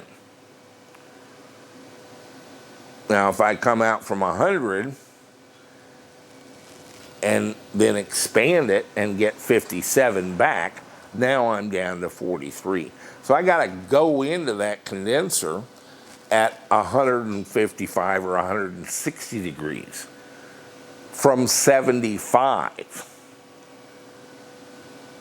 That's a 75 degree rise, not a 22 or a 33. And the reason is I'm doing the heat exchange at an ambient temperature that could easily be over 100 degrees. It takes a lot of power to do that. It's a smaller system, a closed system, and it's not a big tank like this. And it's using a refrigerant. But the temperatures still have to be there. You don't get anything for free. You get a little bit of a step change from the phase change, but what that does is, let's say you can compress it to 150 and the condensation bumps it up to 157. So it improves the efficiency of your system, but it's still basically a compression and release cycle. If you want to run it backwards as a heat pump, you can compress it, run it through the coils inside, blow air over that, and then bring it out and expand it into a heat exchanger outside and get the heat back. Well, when do I want to do that? When it's 100 degrees out? No. I need to do that when it's 25 degrees out. And so we have the same problem reversed. Geothermal has nothing to do with electricity from the earth, golly, and it has nothing to do with the core temperature of the earth. It has to do that 3 feet down, it's 58 degrees. So instead of doing my recovery heat exchange at 100 degrees in the summer or at 25 degrees in the winter, I'm going to do it at 58 degrees both times. So if I took 75 degree air and didn't compress it at all and ran it through a 58 degree heat exchanger, I get 58 degrees anyway. It's cooler than it was. And so the same way in reverse, if it's 20 degrees and I run it through a 58 degree heat exchanger, it comes out 58 degrees. It's warmer than it was. And so ground temperature happens to be midway between our temperature extremes that we're likely to encounter. So if I could use the earth as a heat exchanger, then I can use a quarter of the electrical power to do the compression. I don't have to compress it as much because I don't need that big a temperature delta because I'm using a heat exchanger that's in the wheelhouse and in the direction I want to go anyway. And that is the magic of geothermal. You're replacing your outside ambient air heat exchanger, which is going to always be in the wrong place at the right time. It's going to be too hot when you want it cool and too cold when you want it hot.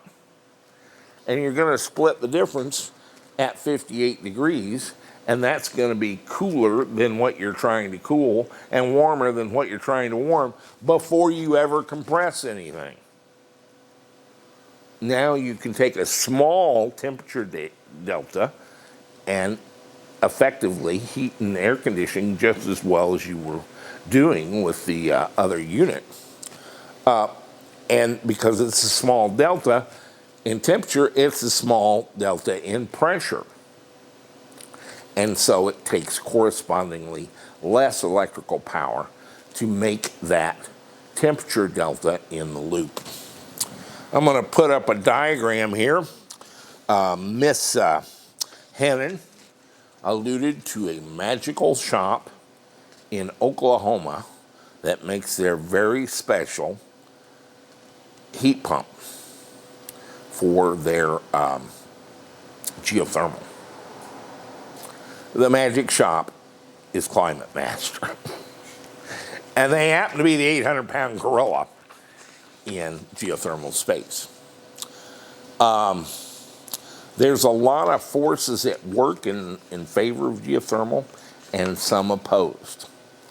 The government wants you to use geothermal. They'll give you a big 30% tax credit on your purchase of a geothermal system. The utility companies would love you to go to geothermal. Yes, they use less electrical power than your air conditioner, but they get all your business that right now you're spending on diesel fuel oil in the Northeast where Dandelion operates, or natural gas in the rest of the country. And so your utility company may provide your natural gas, but they don't get much of a markup on it. They basically buy it from a natural gas producer and give it to you with a much more modest markup than they get on electricity. So they're all for geothermal. The biggest thing you can do in your house to cut your energy use is probably combination of insulation and low E glass windows. The second biggest thing would be a geothermal unit. And notice both of them are about temperature control. They're expensive. First, Climate Master doesn't get to sell many, but they're expensive for another reason. You have to have a heat exchanger in the ground. And the ground can be easily warmed up or cooled by your system. And so you have to have quite a bit of ground. And that's why you'll see a geothermal installation with an excavation of 3 trenches 200 feet long, 3 foot wide and 5 feet deep or 4 feet deep. And that excavation takes quite a bit. Worse, there's quite a bit of equipment that's got to be brought out to do it. Worse, then it has to be cleaned up and the equipment hauled away. And the part about winding thousands of feet of polyethylene tubing in those trenches is almost inconsequential. The easiest and cheapest way to get a ground temperature loop is to simply take coils of polyethylene tube and put little lead donuts on them and roll them out into the middle of your lake in your backyard and sink them. And believe it or not, at the lake bottom, even just a few feet below the surface of the water, you can have the surface completely frozen over, and guess what the temperature will be at the bottom of the lake? 58 degrees. And so my favorite is vertical wells, because you don't have to have so much property. You can drill a hole 500 feet into the ground, and another one 100 feet away, and pump water out of the one through your heat exchanger in your basement and back into the well, the number 2. You're not even really using any water out of the water table, but you are using the earth to as a heat exchanger. Well, to drill a well, you gotta have a permit. That's the stopper for me. And then you have to bring all this equipment out. and you got to drill the well, which makes a hell of a mess, all the stuff that came out of the well, and then that's got to be cleaned up and the equipment hauled away.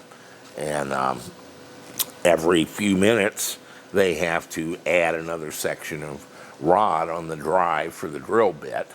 And so it's not a terribly difficult process to drill it, but to bring all the stuff out and take all the stuff back and clean up the mess is very expensive.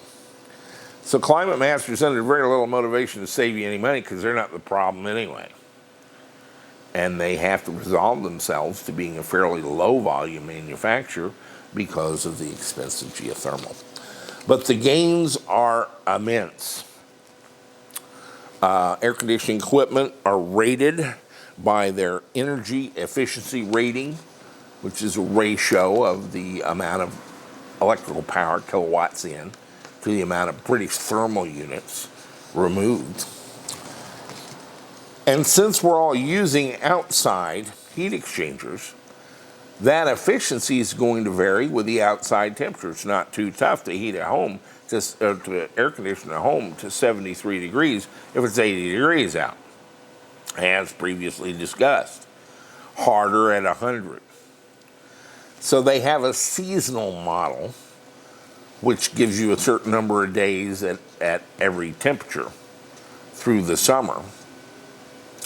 And so they kind of salt the energy efficiency ratio because it's going to vary with temperature by a standard model of temperatures, and they call that a seasonally adjusted energy efficiency ratio, or SEER.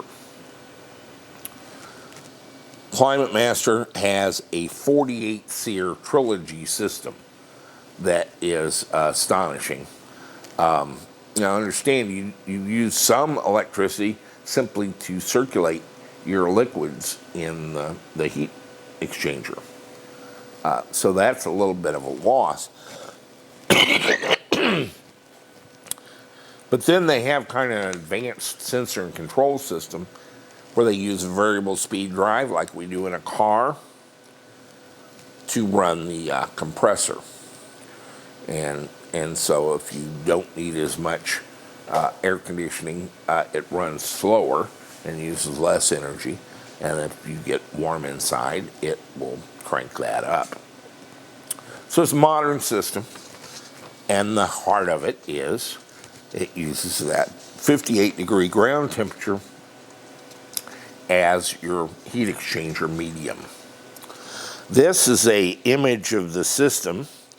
And you can see they've got a compressor here, and they also have a what you would commonly hear referred to as an A coil, but an indoor heat exchanger. And I've got that marked as the stuff coming out of it is a gas at 73 degrees Fahrenheit. The manifolds, you see it going through there, are about reversing, primarily. And then they go into the compressor. And they're compressed, let's say, in the example I've given, to 103 degrees Fahrenheit. That's a 30-degree gain.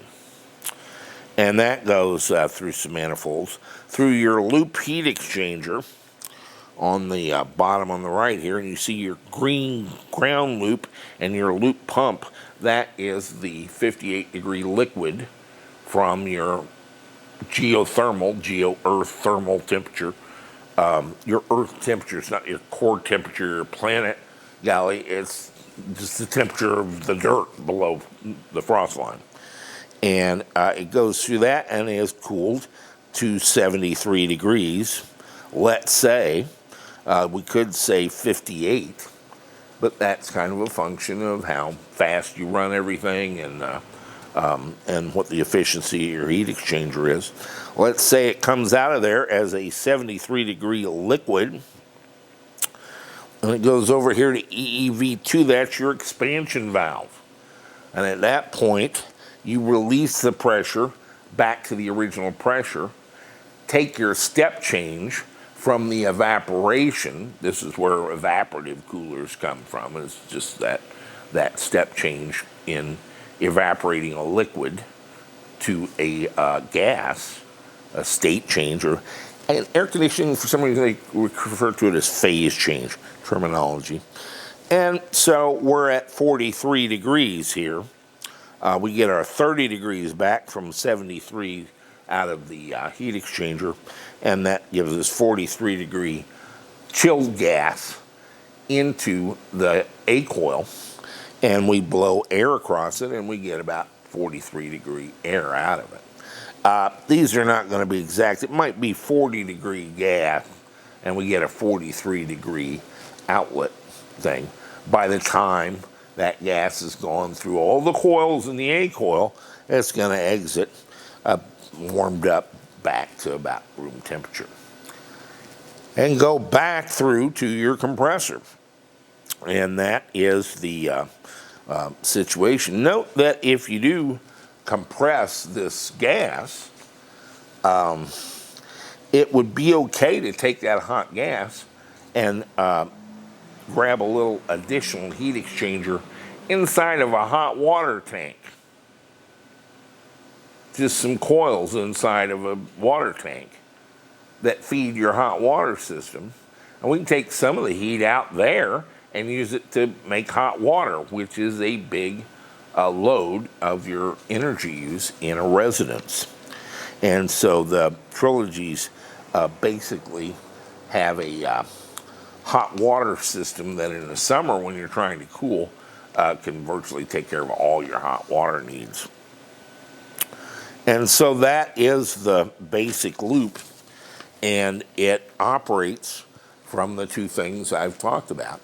Compression and expansion being one, with an intermediary heat exchanger to cool the hot compressed gas to a liquid, basically, and the state change in moving from a gas to a liquid and from a liquid to a gas. So the compression and release cycle is a big part of it, and it's made more efficient by having that state change work with you. Notice we're condensing when we're trying to get rid of heat, and we're expanding when our phase change is trying to absorb heat. We have the opposite situation in our open loop air tank, but here we've managed to get them going in the same direction at each end. And you basically have two ends: your heat exchanger in the house, where you get your cool or your warm air from, and the heat exchanger where you're moving the heat to or pumping it to. And so we can get huge, huge efficiency gains by using different temperatures at the outside heat exchanger. And we would compare that to 104 degree outside temperature or 58 degree ground temperature, and in the other direction, 22 degree outside temperature or 58 degree ground temperature. And so we need much less compression, and so much less electrical power.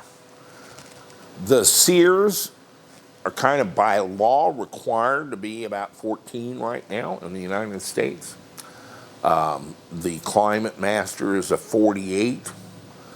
I would say that this is not exact, and everyone will be trying to explain to you how I don't know what I'm talking about, but rule of thumb, it's going to work out this way every time. If you take the 48 sear and divide by the 14 sear, you get 3 point something, almost 4 factor. If you'll divide 1 by 4, you'll get a percentage, and that percentage is very close to being the amount of energy you would need using the 48 sear as you do for the 15 sear or the 14 sear. You can pretty much calculate your savings in your head.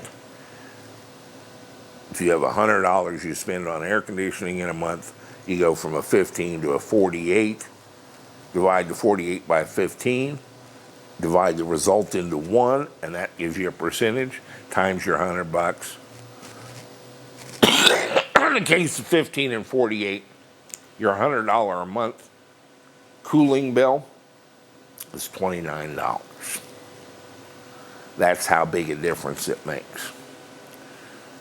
Now, the actual math is a little different than that, but by the time you add back in the heat pump, the heat exchanger pump, and some other things, that's how it works out. And do it my way, you won't be a buck off.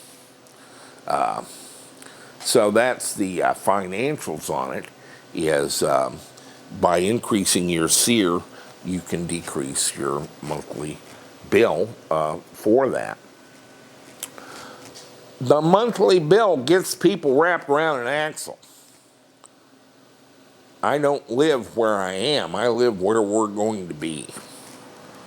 And that's how my mind works all the time. I would actually advocate eliminating the income tax, and in fact all payroll taxes, and putting a tax on electricity and natural gas and gasoline. And I'm not the sharpest tool in the drawer, would you believe?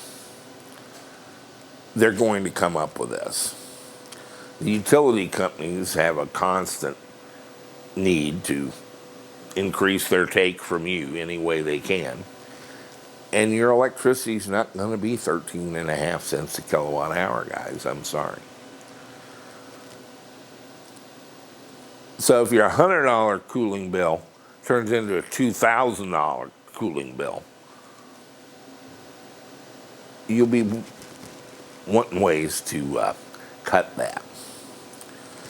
And so looking into the future, we think that battery storage for solar energy will give you some independence.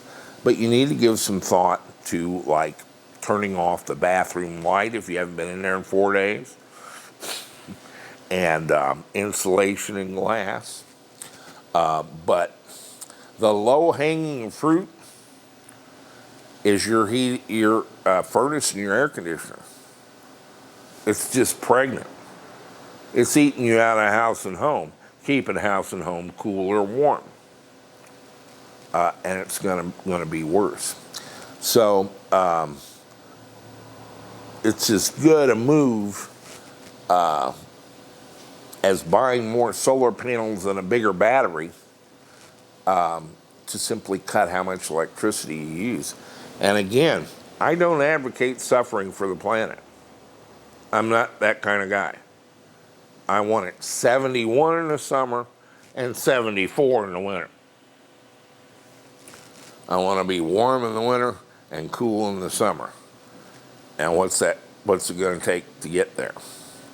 And I think solar, batteries, and obviously geothermal is such a dramatic cut. It's on par with LEDs, except lighting was only 10% of your expenditure anyway. But it's that kind of step change in efficiency. Basically by replacing your heat exchanger with the outdoor air with the in-ground ground temperature liquids. If you really want to do some good in that area, don't worry about the geothermal system. Figure out a way where I can drill a hole in the ground 500 feet, 4 inches in diameter, without wrecking Cape Girardeau, Missouri, and spending $8,000 or $9,000 doing all this. That's where the low-hanging fruit is. Give me a drill bit that just sort of spreads the ground, doesn't bring it back up, just compresses it and separates it, and will let me go 500 feet in the ground without, altering the universe. So that's the easiest way to make all this go. Don't worry about the compressor and compressor motor. I mean, guys have already got this worked out. The expense is the hole in the ground. It's just horrifying. And in a lot of areas, you don't have room for these spread out systems. You need to go vertically down. I wish Elon would turn his boring machine, instead of being 26 feet in diameter, give me one 5 inches in diameter. That'll go straight down. I'm not even going to put a car in it. I'm going to put 2 polyethylene tubes with a U-joint in the bottom. So that's where I think the gain is to be made. If you want to be inventive, make me a hole in the ground. A laser blaster. Or Star Trek when you need them. Something to drill a hole in the ground without all this fall draw. And golly, it's not, I don't have to go to the core. I'd like to hit groundwater. That would be cool, so to speak.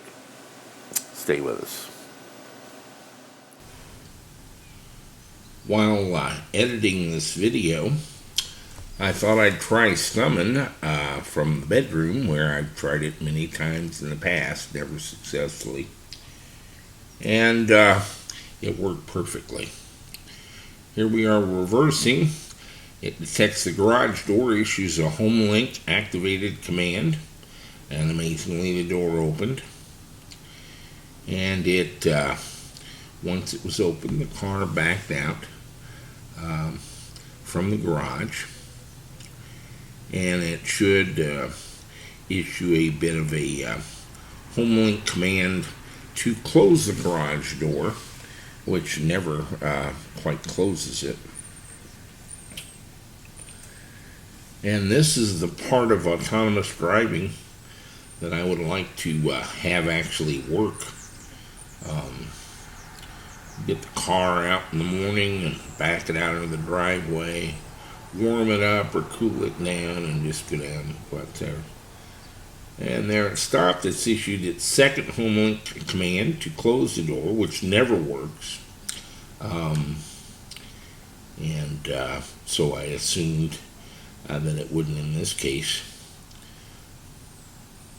But incredibly, when I went outside, I found that the car had backed itself out, opened the door, backed itself out, and closed the door. It's a little askew in the driveway. I don't know what that's about, but I'll forgive it. I'd like it to be able to back out a little further than 40 feet. But after I've shot a video where no part of it worked, here at the end while editing the video, I tried it just on a lark from upstairs at my desk where I edit the videos. And it worked perfectly. Of course, I don't need to go anywhere. So I'm concluded that AI is very, very real. And in fact, it's female. It acts just like my wife. Stay with us.